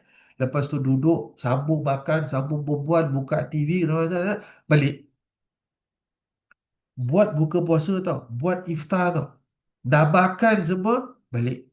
Mana solat maghrib berjemaah ni? Oh, rumah saya kecil lah. Tak boleh mampu nak solat. Kau boleh panggil orang datang rumah untuk makan. Kau tak boleh panggil orang datang untuk solat. Jadi solat berjemaah, berjemaah. Sama juga yang kedua. Pada solat isyak pada solat tarawihnya itu. Itulah Ustaz masalah. Tak pernah ada lah dalam family itu. Ada kan? Something have to change. Ada benda harus berubah. Kalau tak ada macam gitu, setiap tak tahu macam gitu je itu. Ada kumpul semua, ahli balik kumpul, dah habis makan, balik. Dah. Kalau dah habis makan, dah habis iftar, dah solat maghrib berjemaah, semua nak balik pasal apa? Aku nak pergi masjid lah, aku nak solat tarawih lah. Ini, okey, tak apa. Yang lain yang, alamak aku tak pergi masjid lah. Okey, kau tak pergi masjid, tak apa. Dekat rumah aku ada solat tarawih. Buat macam gitu. Supaya kita dapat kegembiraan tu untuk bertemu dengan Allah Subhanahu wa taala. Penting juga makanan yang kita berikan kepada orang itu. Memang kita tak nafikan bila buka puasa nak bagi makanan yang terbaik, nak bagi makanan yang terbaik. Tapi kalau makanan itu hanya terbaik di lidah orang, hanya terbaik di mulut orang sahaja. Makanan kau masak dia terbaik, terbaik, terbaik itu saja di mulutnya. Tapi sampaikan orang itu tidak boleh beribadah, orang itu tidak mau ibadah kepada Allah Subhanahu Wa Taala, itulah terburuk sekali makanan. Jadi majlis iftar tu bukan semata-mata hanya dah makan balik dah, dah makan ada performance balik dah, bukan kayak itu. Faham ya? Eh, Penting. Ni kita nak kena tahu. Kadang dengan kawan-kawan kerja, kat kerja ada iftar bersama, iftar bersama. Tapi solat maghribnya sedikit-sedikit lah. Jadi cuma buka puasa je. Datang untuk makan je. Solat maghrib ni semua solat bersendirian itu. Eh? Isyak tarawih tak ada lah. Memang kita tak ada isyak tarawih lah. Lepas tu buat apa? Lepak lah. Lepak buat apa? Lepak lah. Dia duduk berbual dengan kawan itu. La haula wa la quwata illa billah. Dan bila cakap ni itu, maaf kata macam tak ada sebab salah tau. Seolah-olah macam lepak lah. Itulah macam macam ibarat maaf sebut maaf maaf sangat. Macam masuk neraka lah. Masuk neraka. Maaf tak? Kan? Kena siksa lah. Macam gitu lah. Cara berbual. Kan macam tak masuk akal kan? Betul tak? Ayo, begitulah. Eh, Taib setengah para salaf berkata jika anda berpuasa perhatikanlah apa benda yang anda berbuka dan ni dah kita tu. Seterusnya setiap orang yang berpuasa itu harus memelihara semua anggotanya dari perbuat dosa dan menjauhkannya dari segala urusan yang tidak mengenainya itu. Dengan itu barulah sempurna dan bersih puasanya. Betapa banyak orang yang berpuasa berpenat meleleh kan? Disebabkan lapar dan dahaga kemudian dia membiarkan anggotanya terjerumus ke dalam maksiat. Sebab itu rosaklah puasanya dan sesilah penat lelahnya seperti mana sabda Rasulullah sallallahu alaihi wasallam, "Man kam min sha'imin laisa lahu min siyamihi illa ju'u wal 'atash." Berapa banyak orang yang berpuasa tapi tak dapat sesuatu melainkan apa? Hanya dapat lapar dengan dahaga. Kan penat macam itu. Kan? Macam tak buai kan? Itulah satu hari punya penat puasa, lepas tu habis puasa maksiat. Maksiat. Di sini saya tak cakap maksiat zina. Saya tak cakap maksiat curi barang. Bukan. Maksiatnya apa? Dah habis solat, dah puasa satu hari, malamnya itu matanya tengok TV. Matanya tu tengok movie. Itu je kerja dia tu. Kan? Di mana di samping orang sibuk keluar untuk tarawih, dia dimkan lampu kat rumah. Dia gelapkan lampu kat rumah. Dia punya LCD TV. Flat screen TV tu sebesar-besar flat screen. Lebih besar daripada keranda. Kan? Kalau faham, lebih besar daripada keranda. Dia duduk, dia tengok. Tengok Suria ada apa. Rancangan raya, rancangan puasa. Itu je lah kerja dia tu. Kan? Subhanallah. Ya Allah Rabbi. Sayang sayang sungguh sayang. Apatah lagi puasa satu hari puasa. Subhanallah. Kan? Diam dia satu hari. Tak nak berbual dan sebagainya tu. Hatta siang hari baca Quran. Malam mengumpat. Eh, Faham? Malam mengumpat. Habis buka puasa. Mengumpat pasal adik-beradik, mengumpat pasal teman-teman, mengumpat pasal kawan, mengumpat pasal ni, mengumpat pasal tu, semua mengumpat. Bosan tak worth it Kan? Macam tak, bukan macam tak worth it lah. Memang tak worth it langsung lah. Jadi jaga betul-betul. Kalau kita dengar ada orang nak mengumpat dengan kita dah sudahlah. Kadang-kadang kita maaf kata kita pun tak boleh nampak sangat alim sangat dengan ahli keluarga kita betul lah. Pasal kita pun tak alim mana pun. Kadang kita yalah lepas buka puasa kan berbual dengan adik-adik ke dengan kawan ke dan sebagainya itu. Dia cakap, wah, aku tahu pasal sini tu tak? Dah mula lah. Itu kan aku tak faham tu lah dengan dia. Gini, cakap gitu kan. Kita pula tak. Kalau kita nak terus alim mood, tahu tak? Mood terus jadi alim. Kan? Kau ni nak puasa, nak sesi puasa kau Ha? Pahala kau dah banyak sangat nak mengubah pasal orang. Wah, itu dah alim mood tu. Baru dah tinggi tu kan. Tak boleh lah dengan dia kata. Tak boleh. Tapi cara kita, apa tu, cara kita harus lembut lah. Cakap dengan dia tu. Bila dia cakap kita, dah sudahlah, dah. Tak baiklah, tak apalah, it's okay lah. Kita ada kadang-kadang mungkin kita apatah lagi orang tua. Orang tua kita sendiri kan dapat puasa dia cakap gitu. Cakap pasal adik-adik kita contohnya gitu. Aku tak faham sangat dengan adik kau lah. Adik kau gini gini gini lah. Kita pula dah dalam mak doakan je lah mak mudah-mudahan kita walaupun pada waktu tu kita tak boleh dalam mak tak baik tau mak bulan puasa ni kan ubat-ubat kita nak cakap macam itu dengan orang tua kita tak kena menampar dah bagus. Betul lah kan. Kadang kita cakap gitu orang tu kita kecil hati dan sebagainya. Kita pun nak jaga hati. Kita pun counter lah. Kita counter kita kata ya lah. Yalah, memang Yelah, memang kita sedih lah mak itulah sedih lah kan kita doakan dia lah mak mudah-mudahan kadang kita nak lembutkan hati mak tu cara kita cakap mak mak ni mak doakan dia lah mak maknya doa ni makbul tau insyaAllah mak kan mak dia kan mak kan ni mak tau. Seorang mak doa ni makbul mak doakan dia hari ni. Kita lembutkan hati ya, mungkin mak tengah marah cakap adik-adik kan kau tahu anak adik kau ni macam gini kau tahu abang kau macam gini dan sebagainya tu cakap kita jangan jadi adik-adik 25%. Tahu Tahu tak adik-beradik 25%? Kan di cerita piramid kan penasihat 25% kan. Jangan jadi adik-beradik 25%. Kan? Apa tu orang kata apa pokok cadang kan? Bagi tambahkan lagi lah itu. Dia tambahkan api lagi kat mak dia. Memang mak adik tu memang tak guna. Abang tu memang tak guna tu. Dia nampak je gitu tak guna. Jangan tak baik itu kan. Tapi instead kita lembutkan hati mak kita. Kita faham mak kita mungkin atau bapak kita nak luahkan kita mau cakap mak lembutkan hati mak kita lah mak tak baiklah mak kita doakan aja lah mak mudah-mudahan Allah kasih dia kesedaran insyaAllah kita doakanlah yang terbaik insyaAllah mak doakanlah mak doakan makbul mak kan ibu Allah tak tolak doa seorang ibu untuk anak dia mak doakanlah kita doakan sama-sama insyaAllah kadang kita cakap macam gitu mak mungkin dia tone down tu dia macam dia tak juga dia lupa. Dia tengah marah, dia lupa keadaan dia sebagai wali kepada anak dia. Mungkin mak marah, mak pun cakap, aku kalau dia ni, biar dia dolat, biar dia tahu gini. Kita pula, ya Allah. Dalam hati kita kan, ya Allah, janganlah kau kabulkan kedaulatan mak aku ni. Mak kalau dia cakap gitu kan, mak dah dolat, biar dia tahu, biar dia dolat itu kan. Biar dia tahu nanti kita dalam hati, ya Allah. Malaikat, takut malaikat lalu pada waktu tu kan. Malaikat lalu tu makbul doa tu kan. Kita, ya Allah, janganlah kau makbulkan kedolatan mak aku tu, ya Allah. Takut ni kalau kabul maknya cakap ni itu kan ya Allah lagi-lagi bulan Ramadan kan tapi kita buka hati mak kita lah dapat doakan dia lah mak doakan yang terbaik lah insyaAllah kan mak ni doa seorang ibu tu Allah tak tolak mana tahu mak doakan dia kan datang kesadaran dia datang balik jumpa mak dia minta maaf dengan mak seperti itu cakap macam gitu lembutkan hati kita kan tapi kalau dengan orang-orang yang kita boleh angkat kaki jalan sudah tutur dengan kawan-kawan duduk dia lepak lepas makan kan dekat tempat kerja kan dah makan buka puasa lepak lepak je tu kita kena lepak satu-satu kan berlepak lepas tu dah itu mumpat kita pun sorry aku nak pergi toilet lah dia pun tak ada macam elek kau di aku cakap sikit je dia pergi toilet dia tak macam gitulah kan kita cakap minta maaf aku nak pergi toilet lah kita pun bangun dah akak pergi toilet lah dah pergi toilet duduk dah tu dah lama tapi bukan duduk lama-lama kat toilet lah maksud tu adalah angkat kaki tak mau dengar tak mau dengar urusan orang lain, tak mau dengar percakapan orang lain. Supaya kita tak rosakkan puasa kita satu hari. Ataupun ada kawan-kawan ajak, kita buka sama-sama. Kita pun macam, ya Allah, best juga orang ajak buka sama-sama ni kan. Kawan-kawan. Tapi lepas tu, kita tanya dia lah, itinerary apa?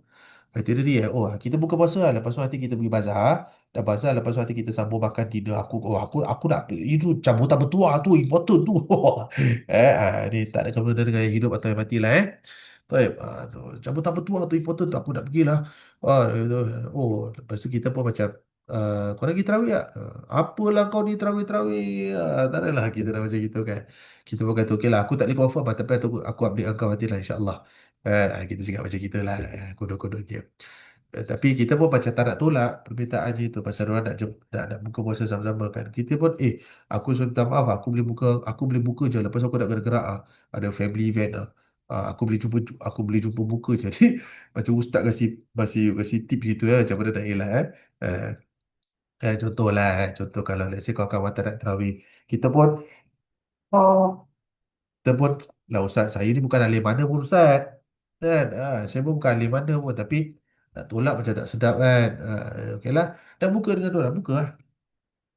Dah buka. Tapi kita cakap lah, kita bagi bagi apa tu, ni part kita boleh bagi alasan. Tapi aku tak boleh lama sikit lah, pasal aku lepas buka ni aku dah temu janji dengan mak bapak aku. Aku dah ni apa ni, ada family, ada family sikit lah, family gathering sikit lah, itulah itu. Padahal tak jumpa mak bapak pun. Eh, tapi niat kita adalah supaya kita dapat pergi ibadah. Okey. Tak apa, kita terus terang. Korang ni memang aku join korang untuk buka je. Lepas tu korang nak masuk neraka, korang yang pasal. Oh jangan macam gitu, tak baik. Baik. Meninggalkan maksiat itu menjadi wajib buat selama-lamanya ke atas orang yang berpuasa dan orang yang tidak berpuasa. Hanya terhadap orang yang berpuasa lebih wajib memelihara diri kerana kepadanya sangat dituntut dan dikuatkan. Contoh, kalau kat luar sana, eh, kita kadang-kadang, kadang-kadang kita informal dekat luar. Kita kita apa tu, orang kata tu terlalu informal lah kat luar. Nah, untuk orang awam okey je. Sebenarnya untuk sesiapa pun okey je to be informal. Alright, means to be yourself, to be informal. Contoh, awak kat luar jalan pakai apa tu, jalan pakai mungkin the certain way of dressing lah, contohlah kat luar pakai biasa-biasa je lah, tapi tak ada sampai membuka aurat dan sebagainya itu okey lah. eh. Cuma kerana mungkin awak ni ada status, awak ada status, mungkin kat kerja awak ni ada pangkat tinggi. Kalau awak kat luar pakai macam gini, mungkin kadang-kadang ada terdampak orang, awak don't feel comfortable, padahal tak ada salahnya pun. Tak ada salahnya pun. Tapi kadang awak feel uncomfortable ni, kalau ternampak kat luar pakai macam gini, macam paisi lah pakai macam gini. Jadi awak pakai pakaian yang lebih elok, yang tak nampak formal sangat. eh, just because awak fikir, bukan awak perasan diri tau, cuma awak rasa tak sedap lah nak pakai macam gini. Dapat tak? Tak sedap nak pakai macam gini. Okay. So, awak pakai pakaian yang apa tu, yang agak lebih nampak formal sedikit, itu hanya kerana bukan nak jaga image, tapi apa tu yang ini sebagai menghormati diri awak sendiri kerana awak ada status, contohnya sebegitu. Contohnya sebegitunya, itu bukan awak perasan diri sendiri ada status lah, bukan, tapi hanya kerana nak, orang kata tu, beradab lah, itu sebegitu. Menjaga yang lebih. So sama juga di sini untuk sesiapa pun, tak boleh kita buat maksiat, tapi apatah lagi kita yang sedang berpuasa, lebih wajib kita memelihara diri kita. Betul tak? Bukan hanya, oh pasal tak puasa, tengok je lah perempuan joget, dengar je lah orang empat. Tak, bukan. Hatta tak puasa pun tak boleh tengok orang apa tu, aurat. Tak boleh kita dengar umpatan. Tak boleh kita berbicara yang tak bukan hal kita. Tak boleh juga. Cuma bila kita sedang berpuasa, kena lebih tegas. Lebih tegas. Kerana itu dalam bulan Ramadan, maaf kata ya, kalau ulama tegur, orang soleh tegur, orang alim tegur dengan tegas kepada kita, jangan kita kata, alamak, apa ni kena marah ni, bulan Ramadan kena tegur ni, apa ni tegas sangat semua. Lah, jangan dah. Pasal apa? Maaf saya sebut. Maaf sangat saya sebut. Kita di Singapura ni, banyak dakwah yang disampaikan itu, kadang-kadang maaf kata ya, bukan asatizah tu punya salah, bukan. Tapi kerana kita punya generation ni banyak strawberry.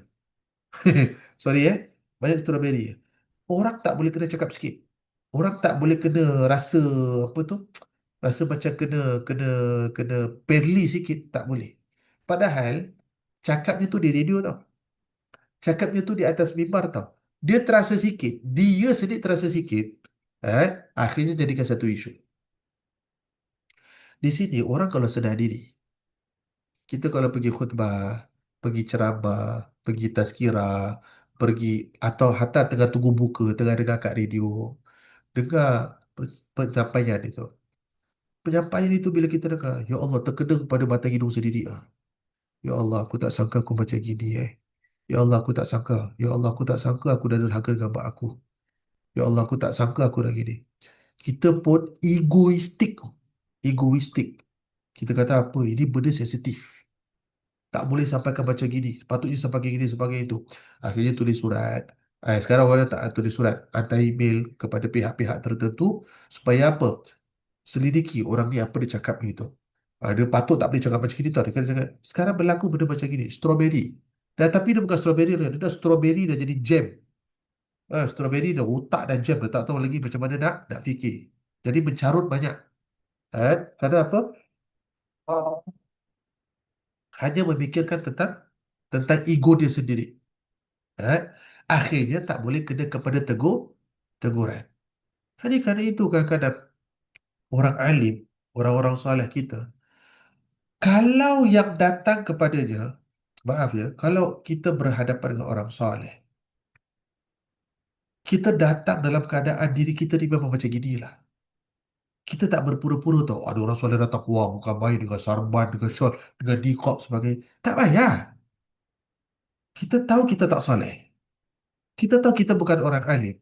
When we come depan, kita menghormati cara kita cakap, cara kita berpakaian, tapi tak ada sampai kita di disguise diri kita. Bahasa bahasa santainya poyo lah, poyo atau poyo. Bahasa Inggerisnya world lah. Konon macam tiba-tiba jadi orang alim. Sebelum jumpa orang alim, kita dah alimkan diri kita dahulu. Tak payah. Kalau orang alim tu, Allah bukakan hijab dia, dia nampak apa yang ada dalam diri kita ni itu. Datang dalam keadaan bersedia mendengar teguran. Maka dakwah itu sedang sampai kepada kita. Nasihat itu sedang sampai kepada kita. Walaupun pedas di telinga. Sebenarnya pedas tu bukan kat telinga. Telinga tu cuma dengar aja. Yang pedas tu kat mana? Kat dalam sini. Yang tengah membakar, membara macam kat api neraka tu kat dalam sini tu. Kita macam, ya Allah sakitnya dengar. Oi sakit, oi sakit. Oi. Kat mana? Kat dalam sini. Tapi bila kita dengar, membuatkan kita apa? Kita fikirkan. Dan kita tafakur, kita fikir, kita orang kata ambil iktibar.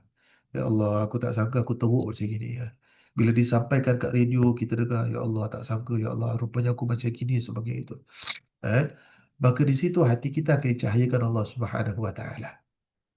Dan bila hati kita dicahayakan oleh Allah, teguran itu senang untuk disampaikan. Karena itu, bila dalam bulan Ramadan, orang-orang soleh kita kalau dikasih teguran, teguran itu keras, teguran itu pedas, terima. Itu bukan ekstrim.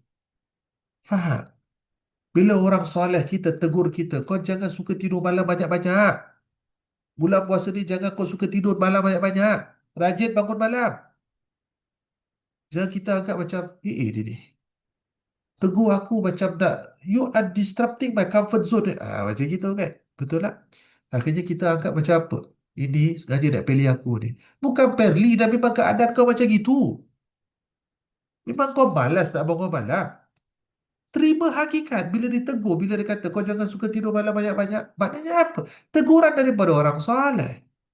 Kadang orang soleh punya cara teguran tu, dakwah orang soleh ni berbeza. Ada kala teguran mereka tu, dia tegur secara lembut. Kerana apa? Cakap dengan orang-orang yang hatinya kasar. Orang kalau hati kasar, kena cakap dengan cara lembut. Supaya lembut hati dia itu. Kadang tegurannya itu tegas. Kenapa? Hati kita lembik. Asyik nak dengar yang para pendengar yang dirahmati Allah, para jemaah yang dimuliakan, para pendengar yang dikasihi. Itulah lembik tu. Faham tak? Maaf yang saya sebut. Bila hati tu lembik, dengar semua nak dengar yang lembik-lembik je. Tidak mengapalah kalau kita tidak ada kekuatan untuk beribadah sepanjang Ramadan sekalipun. Tetapi haruslah kita sekurang-kurangnya beribadah dengan yang kemampuan kita.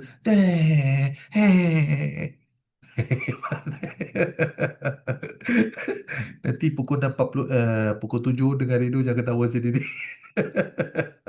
Kan? Kita nak dengar semua yang Allah Rabbi. Kadang perlu dalam kehidupan ni perlu kepada teguran yang tegas. Perlu. Perlu kadang-kadang teguran yang tegas daripada orang-orang soleh kita. Kalau kita orang soleh kita tegur, apa nak jadi dengan kau? Ha? Malam-malam tak suka terawih. Terawih sukanya nak cepat. Semuanya nak habiskan cepat sebagainya itu. Ha? Suruh imam habiskan cepat sebagainya itu. Bila ditegur oleh orang soleh, diam. Kadang ada perlunya itu kita. Kadang ada. Ada kita dengar teguran orang soleh. Ha? Tegurannya apa? Kau ni jangan malas doa pada Allah. Ha? Umat hari ini malas doa kepada Allah. Banyakkan doa kita pula. Tak habis-habis doa, doa, doa, doa, doa, doa, doa, doa, doa. Kan dalam hati kita tak habis-habis doa, doa, doa, doa, doa. Betul lah. Allah nak kita faham kadang-kadang kalamnya orang soleh. Allah nak buat kita faham. Allah will put us in the state yang kita akan balik minta doa kepada Allah Ta'ala. Hati-hati. Yo. So, teguran orang soleh, jangan anggap itu hanya khabar di surat khabar. Bukan. Dia itu kadang-kadang tegurannya adalah perintah daripada Allah Ta'ala kepada kita. Antara kita tangkap dengan tak tangkap aja macam gitu. Ada kadang-kadang orang soleh, teguran dia perli. Ada. Teguran dia perli. Tapi perli itu bukan untuk merendahkan kita. Tak, bukan.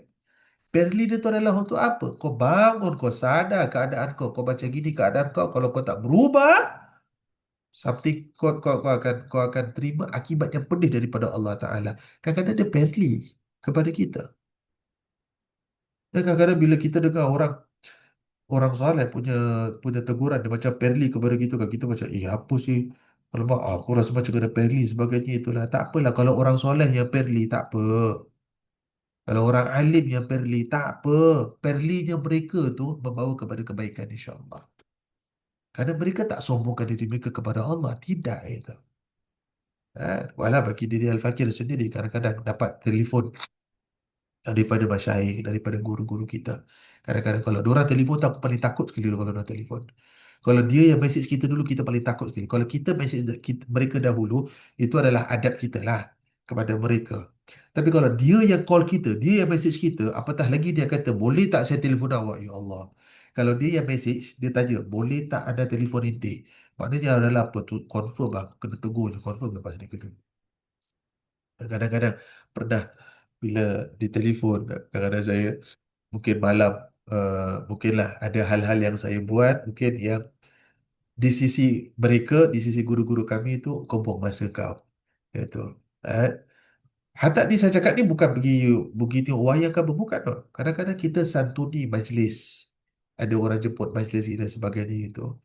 Kadang guru-guru kita bila tahu, dan dia tahu sebenarnya kita tak patut pergi pun majlis itu. Kadang-kadang ditegur. Tapi ditegur tu bukan sebelum kita pergi tau. Kita dah pergi. Supaya kita faham. Kita dah pergi. Tapi bila kita nanti dia telefon, dia tanya khabar gini kan. Lepas tu nanti dia tanya, kau hari tu ada pergi majlis gini kan? Dia tahu kata. Nanti dia kan kadang-kadang cari cakap itu ibarat perlinya itu. Yalah, kan? Kalau tak duit tak dakwah namanya itu kan. Oh macam perli gitu kan gitu macam ya Allah Rabbi sebab salah pula bila kita dengar macam gitu. Lah kadang-kadang sebegitu. Kadang-kadang sebegitu tu subhanallah. Eh, jadi itu perlinya orang soleh itu memang nasihat, nasihat emas itu daripada Allah Subhanahu wa taala. Jadi bila kita ditegur dalam bulan Ramadan kita kena tegur.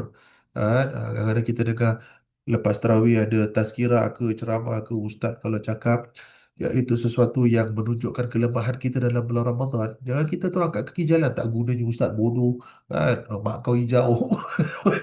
Semua keluar. Pasal apa tak boleh terima tegurannya pasal jangan ada ambil tu teguran tu buat diri kita. Yang lebih teruk kita dengar teguran tapi kita anggap teguran tu bukan kepada kita tapi untuk orang lain. Oh lagi teruk tu. Kan?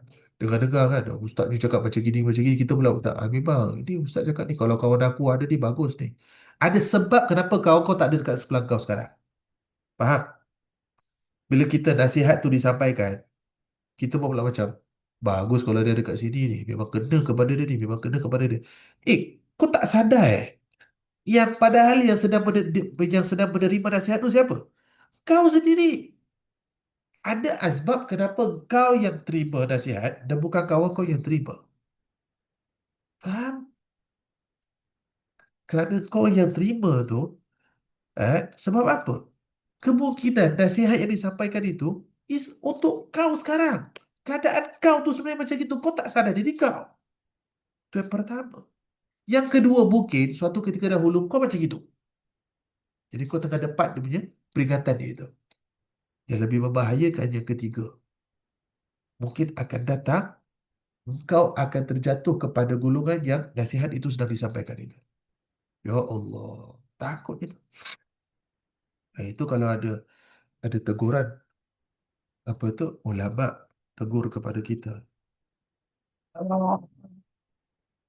Tegur tentang, yaitu hakikat orang buat maksiat sebagainya itu. Bukan untuk kita fikirkan, si fulan ni lah. Si fulan bin fulan, si fulanah binti fulan ni lah. Dia lah dia. Bukan. Kau, diri kau sendiri. Tengok cermin. Nasihat tu datang kepada kau. Mungkin suatu hari, once upon a time, you were like that. That's why the nasihat comes now to remind you, you know, don't fall into the same hole. Itu nombor satu. Yang kedua, it's you yourself now. It's me, myself, and I. Kau tengok cermin, itulah kau sekarang. Dan nasihat ni kena kepada kau. Atau yang ketiga, ni sebenarnya peringatan. Akan datang ujian, engkau akan seperti itu. Engkau akan dibuka pintu oleh Allah Ta'ala, engkau boleh jatuh kepada keadaan seperti itu. Sekarang nasihat tu sampai kepada kau dahulu. Faham?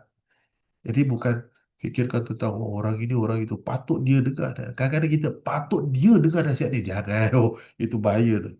Eh? It's us. Keadaan kita sekarang di hadapan Allah Subhanahu wa Ta'ala.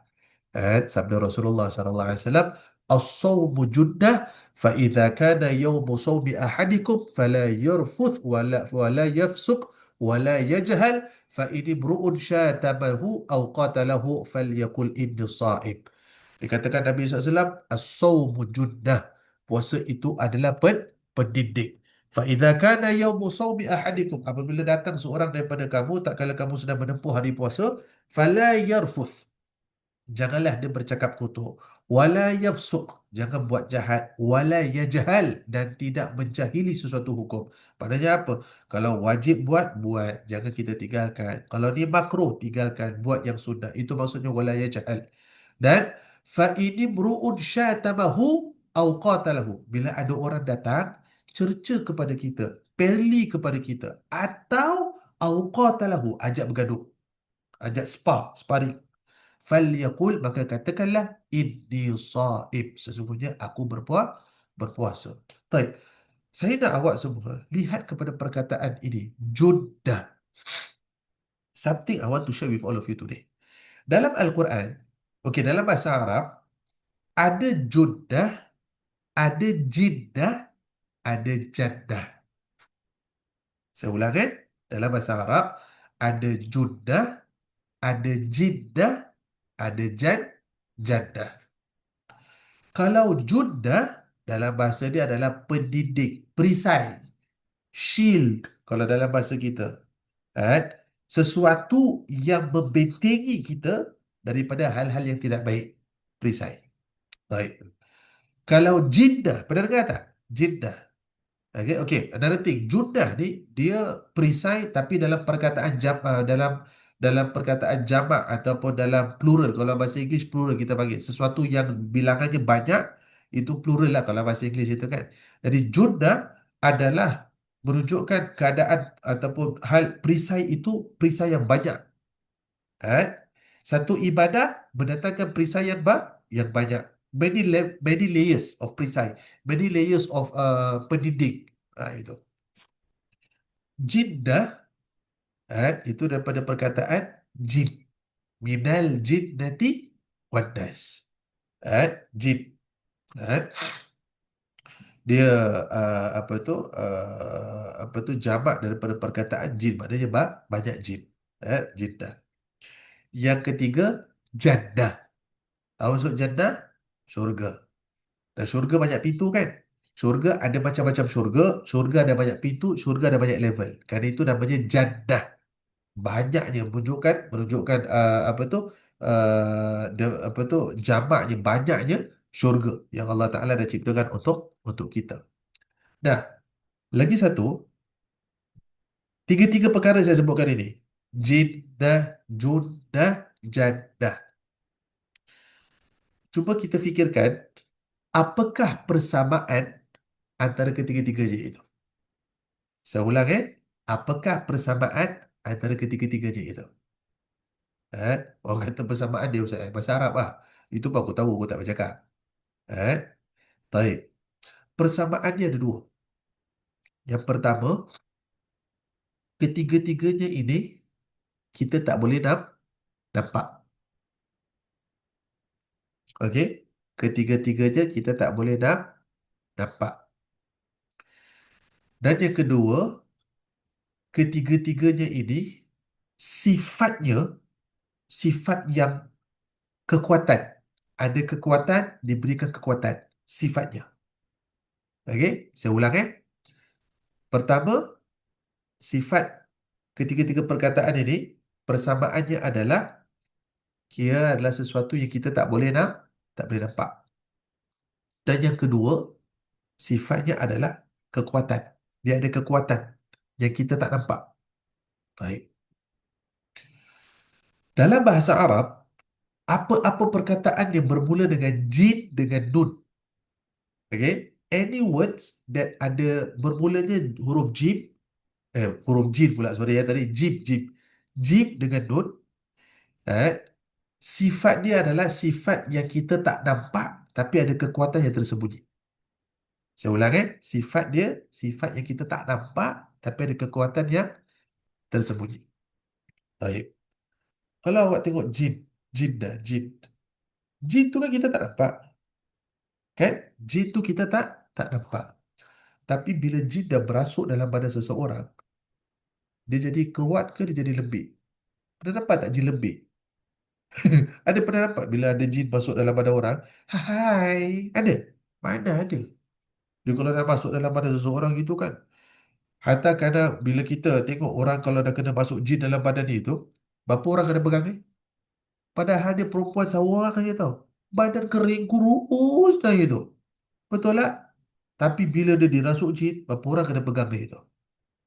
Sesuatu kita tak nampak, tapi ada kekuatan yang tersembunyi. Eh? Sama juga dengan jan. Jadi kerana itu jin. Dan jin ada lagi satu, dia sifatnya kita tak nampak. Jadi kalau jin itu nampakkan dirinya kepada orang, maka jin itu tak ada masalah. Faham Jin, sifat jin itu kita tak boleh nampak dia. Jadi kalau dia zahirkan dirinya kepada orang, jin itu tak ada masalah. Lalu jin dia takkan zahirkan dirinya. Dia masuk dalam badan orang. Betul tak? Sama juga dengan orang yang cari jin. Yang nak nampak jin, itu orang pun ada masalah. Faham Okey. Jannah. Syurga. Syurga ni sesuatu yang kita tak nampak. Bahkan kalau kita membayangi syurga seperti apa yang kita nampak di dunia, itu perkara yang mustahil. Perkara yang tak kena. Allah nampakkan kepada kita di dunia hal-hal yang menggambarkan syurga. The word is menggambarkan syurga. Seperti mana saya sebutkan dalam Al-Quran, tajri min tahtihal anhar khalidina fiha abada. Banyak ayat sebegitu. Rumah-rumah orang yang masuk syurga, di mana mereka itu duduk dalam rumah yang di bawahnya mengalir sungai. Easy said, waterfront houses. Orang kalau tinggal di rumah, ada air, ada perairan berdekatan rumah dia itu, pasti rumah itu mahal. Daripada lowest level, contoh maaf lowest level, orang tinggal kondominium. Kondo ada swimming pool, betul tak? Itu paling basic kondo ada swimming pool. Mahal tak? Kan lebih mahal daripada rumah flat. Betul tak? Apatah lagi kalau dia duduk rumah terrace yang ada swimming pool. Rumah banglo ada swimming pool. Oh, Masya Allah. Apatah lagi rumah dia, rumah banglo ada swimming pool depan laut. You boleh bayangkan tak berapa mahal rumah dia itu. Faham Taib. Jadi, maaf kata Allah bagi gambaran. Tapi tak sama dengan apa yang kita lihat di dunia dengan apa yang ada di syurga. Taib. Jadi sifat syurga tu sifat yang kita tak pernah lihat. Dan nanti bila kita masuk syurga insya Allah, yang kita lihat tu semua yang kita tak pernah gambarkan. Tak pernah lihat. Tak ada bila kita masuk syurga. Pokok ni. Aku teringat kat botanik ada pokok yang sama macam gini. Tak ada. Meripik namanya tu. Kan? Nampak sungai mengalir. Ya Allah, sama macam Singapore River Tak ada. Nampak rumah istana besar kat dalam syurga. Sama dengan rumah Sentosa Sekuf yang aku nampak tu lah. Tak ada. Tak sama. Beza. Jauh beza. Baik. Jadi dia sesuatu yang kita tak pernah nak nampak. Tak pernah kita bayangkan. Tetapi bila kita berada di situ, ada kekuatan yang tersembunyi. Apa kekuatan itu? Kekuatan bila kita masuk dalam syurga, bukan hakikat duduk lepak macam kita tengah cuti dekat Paris tau, bukan tau. Bukan. Tapi kekuatan tu adalah kekuatan untuk kita mengabdikan diri kepada Allah dalam syurga. Kita kat dalam syurga, yang nikmat bukan duduk makan ayam, makan daging tu, bukan tau. Nikmat kat syurga tu bila kita berada dengan Nabi SAW. You bayangkan kalau ada dekat syurga, wajah kita nampak baginda Nabi SAW. You fikir pasal sungai ke? Ha? You fikir pasal pokok besar ke? You fikir pasal ayam terbang ke? You fikir pasal ayam golek ke? Tak. Kalau you dah nampak Nabi Muhammad SAW kat depan, tak peduli pun tentang benda-benda lah, benda-benda lain. Dan bila kita dah bersama dengan Nabi SAW, itu mendatangkan kekuatan kepada kita. Tapi kekuatan untuk apa? Bila bersama dengan Nabi, bukan hanya duduk tatap wajah Nabi. Lah. Apa paling nikmat bila kita dengan Nabi SAW? Contoh sekarang saya katakan, kalau guru saya datang ke Singapura, kalau guru saya datang ke Singapura, nikmat kalau saya nak dengan guru saya, nikmatnya itu adalah apa? Bukan duduk pandang wajah guru je gitu lah. Bukan. Walaupun tu salah satu kenikmatan dia. Duduk buka kitab dengan dia, kan ada limit. Betul? Tapi paling nikmat adalah bila dapat solat di belakang guru. Bila dapat doa bersama dengan guru. Bila dapat baca Quran dengan guru. Bila dapat apa tu berzikir dengan guru. Bila dapat baca maulid dan selawat dengan guru, itu paling nikmat bagi kita. Paling nikmat. Nah, di sini bila kita berada di depan Nabi SAW, Allah, oh, dan lagi satu, bila kalau guru saya datang, bila guru saya datang, saya akan rasa kuat untuk bersama dengan guru. Maksud tu, somehow Allah berikan kekuatan untuk khidmat dengan guru, belajar dengan guru, ibadah dengan guru. Kita akan buat apa yang mampu kita buat itu. Kita akan rasa penatnya bila guru tu balik. Baru badan terasa, oh penat betul. Tapi waktu dekat sini, ya Allah, kadang malam tak cukup tidur tu pun kita tak rasa apa-apa pun. Pasal Allah berikan itu kekuatan. Dan bayangkan kalau kita dengan Nabi SAW. Kekuatan yang Allah berikan kepada kita, satu kekuatan yang kita tak boleh gambarkan, tak pernah gambarkan kekuatan ni macam gini. Tapi di dalam neraka, di dalam syurga, maaf, di dalam syurga, yang yang nikmat itu adalah bila kita dapat ibadah dengan kepada Allah Taala yang imamkan kita siapa? Baginda Rasulullah sallallahu alaihi wasallam. Bayangkan dalam syurga solatnya nanti solat dengan Nabi sallallahu alaihi wasallam. Kita baca Quran, baca Quran dengan Nabi sallallahu alaihi wasallam. Kita zikir, zikir dengan Nabi sallallahu alaihi wasallam. You selawat depan baginda Rasulullah sallallahu alaihi wasallam. Itulah namanya kekuatan. Faham? Nah, balik kepada ayat ini, as-sawmu junnah. Puasa itu adalah pendidik perisai yang mana sifatnya adalah sifat yang kita tak nampak, tapi dia adalah kekuatan yang luar biasa. Kekuatannya apa? Sekarang kita fikirkan balik, kita tengah puasa ni sekarang. Senang tak nak buat maksiat? Tak senang. Pasal apa? Terfikir. The least of level, perisai yang paling level lowest sekali lah, level yang paling lowest sekali perisai itu adalah bila ada Syat dah buat maksiat di depan, kita cakap apa? Aku sedang berpuasa. Walaupun macam tengah tak tahan tau. Betul tak? Walaupun macam tengah tak tahan. Hatta bukan maksiat sekalipun lah. Hal yang dihalalkan, cuma sekarang tengah puasa, haram kita buat. Contoh mungkin kita dengan pasangan kita. Mungkin tengah ada, orang kata tengah ada perasaan, tengah ada nafsunya itu. Bila tengah ada perasaan, pasangan, maaf bila tengah ada perasaan, member tengah masak pun memberahi lah. Kan? Dia tengah buat apa-apa pula macam syok tengok dia kata kan. Bila tengah ada Nafsu maaf saya sebut macam ini. Tapi apa yang menghentikan kita daripada hal tersebut? Inni saib. Aku sedang berpuasa. Which outside of Ramadan, you cuma buat macam itu. Okey, pertama you tengah tak berpuasa. Cuba you cakap sesungguhnya bila ada maksiat depan mata. Sesungguhnya aku sedang beriman kepada Allah. Sesungguhnya aku sedang beriman kepada Allah. Sesungguhnya aku sedang beriman. Sanggup tak? Tak sanggup. Tak mampu. Tak sama benda tu. Takkan sah? Takkan sama benda tersebut. Kan? Jadi yang ni kerana ibadah tu adalah ibadah berpuasa di dalam bulan Ramadan, maka pendidik dia tu adalah pendidik yang kita tak nampak. Perisanya tu kita tak nampak. Eh? Tapi kita dapat merasakan Allah memelihara kita daripada bermacam-macam hal-hal yang boleh merosakkan ibadah kita kepada Allah Subhanahu wa taala. Jadi kalau kita tengah berpuasa, sebenarnya istilah dia adalah mustahil sebenarnya tau. Kau cakap benda yang kotor. Mustahil sebenarnya tau. Kau buat yang jahat. Mustahil tau. Kau menjahili suatu hukum. Sebenarnya hakikatnya mustahil.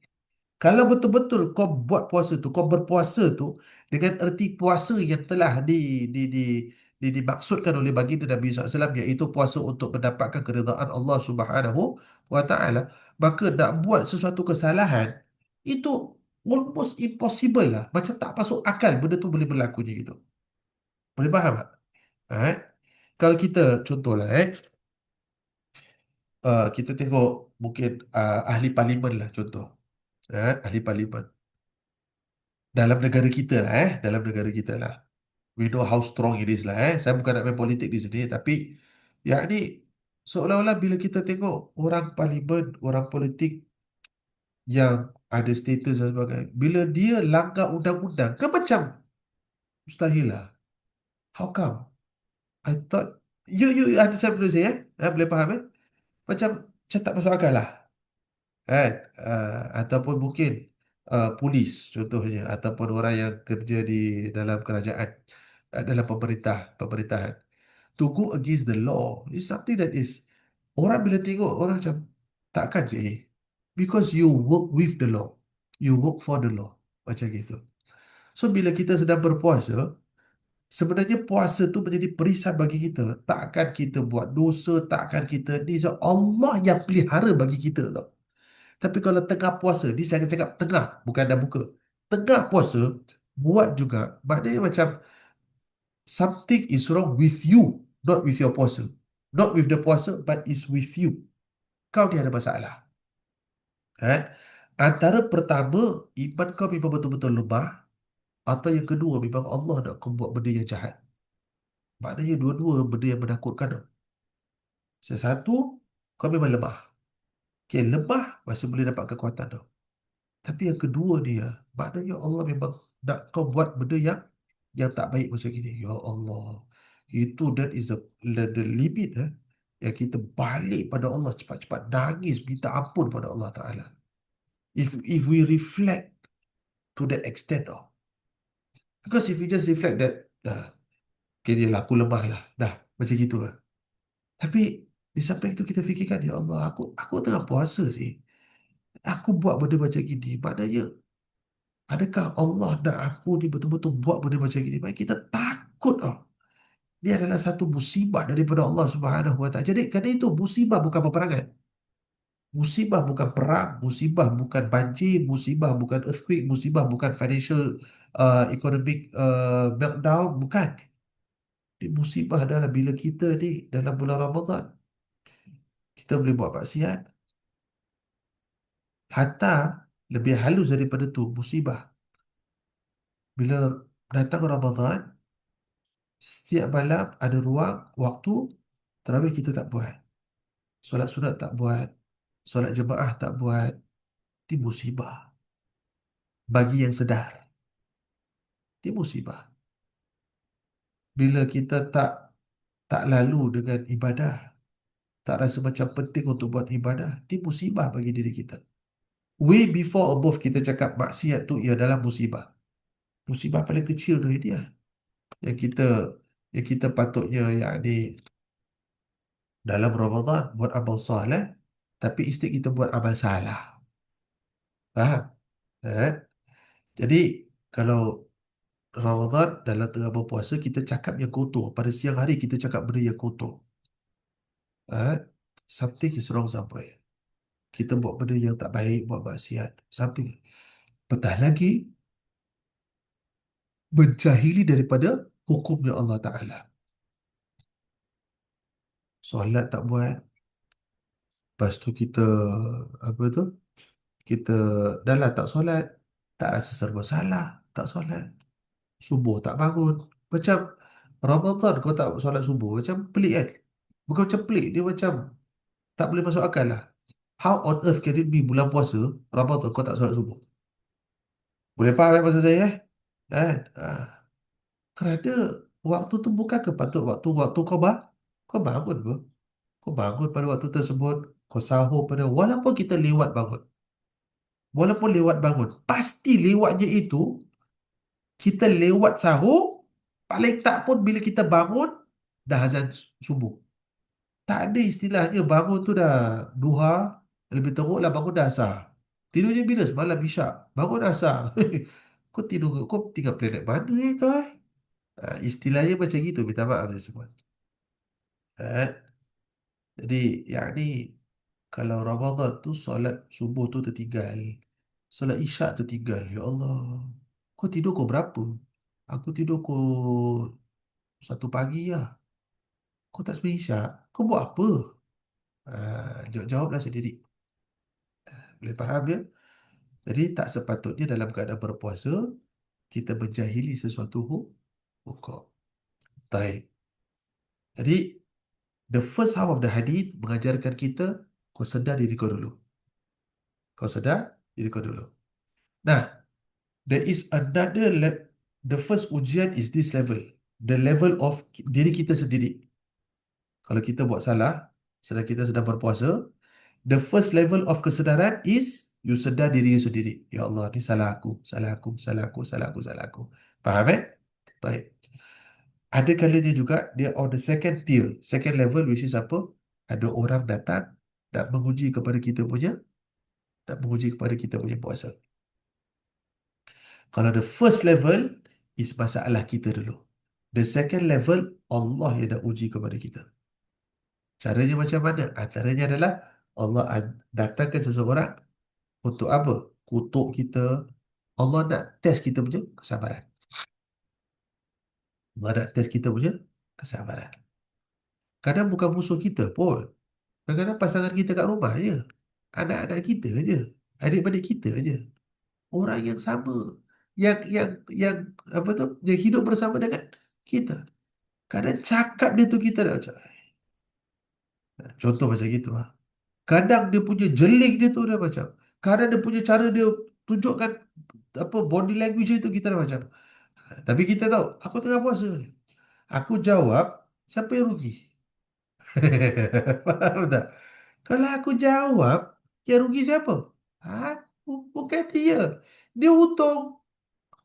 Apatah lagi kalau kita jawab, kutuk dia, kita sumpah dia, kita apa macam-macam. Dia yang untung. Dia duduk relax je. Kan? Eh, betul tak? Jadi, kata Nabi SAW, perisainya adalah apa?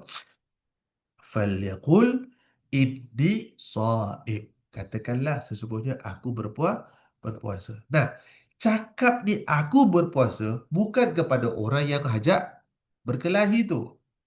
Kadang yang ajak kelahi tu dia ajak kita nak bergaduh, kita kata aku tengah puasa. Macam kau seorang puasa, aku pun tengah puasa contohnya macam gitu kan.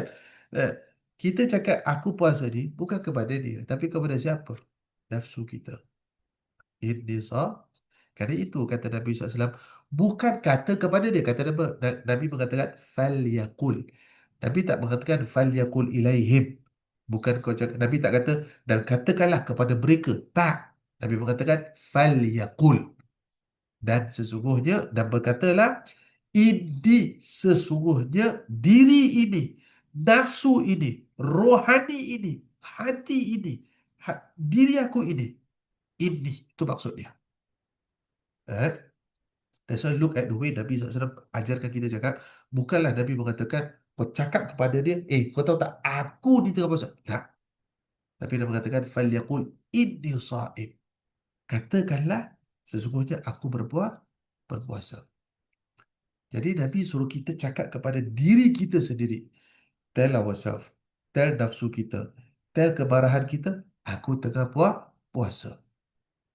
Now, ada orang dia belum cakap, dia cuba nak fahami dengan logik. Ustaz, setakat cakap ini so'im aja cukup ke? Ini so'im dia cukup je. Kau belum try, kau belum tahu. Kerana perkataan, when you say something, yang Nabi ajar you untuk cakap, dia punya protection level, hanya kita je yang akan tahu. Saya ulang When you say something, yang Nabi ajar you untuk cakap, the protection level, the strength, kekuatan dia, cuma you seorang aja yang akan dapat rasakan dia itu. Orang lain takkan dapat rasakan itu. Kerana ingat, apa you cakap, apa you zikir, bukan untuk kekuatan orang. Untuk kekuatan siapa? Diri kita sendiri. Yang perintahkan kita ni siapa? Kan Nabi SAW. Nabi yang perintahkan kepada kita, cakap, say, inni sa'ib. Tell yourself, talk to yourself, remind yourself, aku sedang berpuasa. Siapa yang ajarkan aku cakap perkataan inni sa'ib daripada lidahnya Rasulullah sallallahu alaihi wasallam. Automatik hati kita bila kita mengatakan inni sa'ib, ini perkataan ingatkan kita kepada baginda Rasulullah sallallahu alaihi wasallam. Kekuatan dia daripada Nabi sallallahu alaihi wasallam. Ingat dalam Al-Quran Allah mengatakan wa'lamu anna fikum Rasulullah. Kata Nabi, kata Allah Ta'ala dalam Al-Quran, ketahuilah dalam diri kamu itu ada Rasulullah Sallallahu Alaihi Wasallam. Anna fikum Rasulullah. Bila kita mengatakan sesuatu yang diajarkan oleh baginda Nabi Muhammad Sallallahu Alaihi Wasallam, kekuatan itu datang berkat Rasulullah Sallallahu Alaihi Wasallam. When you, okay, contohlah mak kita, mak kita dah nasihatkan kita. Mak kita cakap, Ashraf, kan, eh, kalau ada orang cerca kau, kalau ada kawan-kawan ajak kau nak bergaduh, cakap sesungguhnya aku, cakap kalau ada orang ajak kau bergaduh ke, ada orang ajak kau maksiat ke dan sebagainya itu, maka cakaplah aku, apa tu? Cakaplah aku tak, apa tu? Aku bukan budak jahat. Aku budak baik. Cakap macam gitu. Yang suruh kita cakap siapa? Mak kita. Of course kalau kita gunakan hukum akal, setakat nak cakap aku budak baik, aku bukan budak jahat, tak load lah. Betul lah. Tapi bila ada kawan-kawan datang, Syaraf, yuk Syaraf, kita pergi mabuk. Contoh lah. Syaraf, yuk Syaraf, kita begini lah, kita begitulah itu. Kita pun cakap, teringat apa mak cakap. Mak cakap, aku orang baik, aku budak baik, aku bukan budak jahat. Hakikat, bila kita cakap macam gitu, bukan diri kita tau. Aku teringat mak aku. Mak aku cakap kepada aku, kalau orang ajak aku buat jahat, aku jawab, tak payah aku jawab dengan orang tu. Aku cakap dengan diri aku sendiri. Aku budak baik, aku bukan budak jahat. Automatik teringat mak. Maknanya kalau nak buat dosa, teringat mak. Tergambar tak nak buat dosa? Tergambar tak? Tak tergambar. Sama juga kat sini. Bila orang ajak kita berkelahi, supaya kita batal puasa kita. Teringat Nabi SAW cakap kepada aku, Nabi ingatkan kepada aku, ingatkan diri kau, aku sedang berpuasa. Sekarang kalau kita nak berkelahi dengan dia balik, teringat siapa? Teringat Nabi. Teringat Nabi. Maknanya kalau aku lawan juga, maknanya kata-kata Nabi itu tak ada makna bagi diri aku. So where's our self-worth? Mana harga diri kita? Di hadapan siapa? Di hadapan baginda Rasulullah sallallahu alaihi wa ala alihi wasallam. Boleh faham semua insya-Allah ya. Jadi makin kita nak penghujung Ramadan, makin nanti akan datang banyak ujian daripada Allah untuk kita apa? Allah nak test, nak tengok kita ni ikhlas ke tidak, kita ni mujahadah ataupun tidak. Maka ingatkan diri kita setiap kali bila kita melalui apa tu? waktu-waktu sebegitu adalah ingatkan diri kita, sesungguhnya aku ini sedang berpuasa. Wallahu a'lam bishawab. Mudah-mudahan Allah Subhanahu wa taala berikan kita Allah berikan kita apa itu kekuatan insya-Allah untuk kita menghidupkan separuh daripada Ramadan yang tinggal untuk kita ni dengan sebaik-baik mungkin insya-Allah, dengan iman, dengan amal, dengan keikhlasan insya-Allah, dan semoga Allah Taala berikan kepada kita kejayaan di bulan Ramadan ini. Mudah-mudahan kita dianugerahkan Lailatul Qadar oleh Allah Subhanahu wa taala insya-Allah, ala hadhihi niyyah wa ala kulli niyatin salihah. لا حضرة النبي محمد صلى الله عليه وسلم. الفاتحة. أعوذ بالله من الشيطان الرجيم. بسم الله الرحمن الرحيم. الحمد لله رب العالمين الرحمن الرحيم مالك يوم الدين. إياك نعبد وإياك نستعين اهدنا الصراط المستقيم صراط الذين أنعمت عليهم غير المغضوب عليهم ولا الضالين آمين. طيب, sebelum kita baca doa penutup, InsyaAllah minggu depan, hari Ahad depan, InsyaAllah adalah daras Ramadan kita yang terakhir ya, sebelum Idul Fitri. Jadi InsyaAllah kalau ada yang datang ke center, hari ini saya buat online kerana tak ramai yang datang ke center. Jadi kalau ada yang datang ke center minggu depan, InsyaAllah kita akan adakan secara fizikal InsyaAllah. Dan lagi satu, nanti saya akan broadcast juga dekat dalam grup-grup. Saya nak ucapkan terima kasih banyak-banyak kepada semua yang telah menyumbangkan untuk projek Ihsan Ramadan. Bagi yang ingin melaksanakan daripada zakat fitrah ataupun zakat harta. Taib, zakat fitrah saya buka sampai malam raya.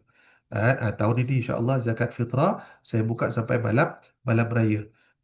Saya minta maaf ya kalau hari raya itself pagi saya dah tak sempat, pada pagi saya khatib untuk solat hari raya, tak sempat untuk saya nak terima.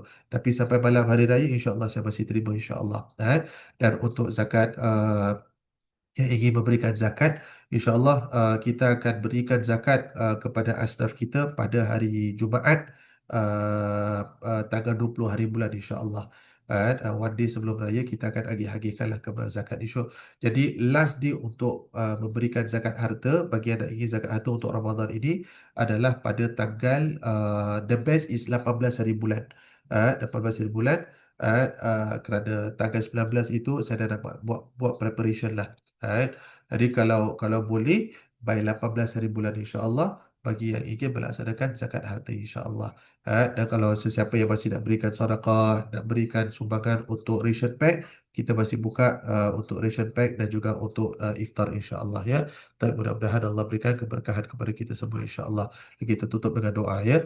Bismillahirrahmanirrahim. Rabbana anfa'na bima 'allamtana, rabbi 'allimna alladhi yanfa'una. رب فقهنا وفقه أهلنا وقرابات لنا في ديننا مع أهل القدر أنثى وذكر.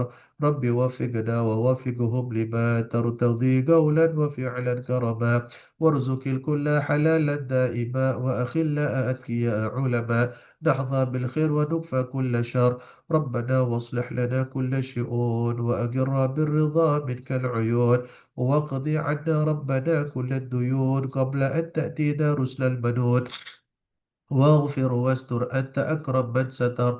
وصلاة الله تغشى المصطفى من إلى الحق دعانا والوفاء. في كتاب فيه للناس شفاء وعلى آل الكرام الشرفاء وعلى صحب المصابيح الغرر. اللهم اهدنا بهداك واجعلنا ممن يسارع في رضاك ولا تولنا وليا سواك ولا تجعلنا ممن خالف أمرك وعصاك. وحسبنا الله ونعم الوكيل. نعم المولى ونعم النصير. ولا حول ولا قوة إلا بالله العلي العظيم.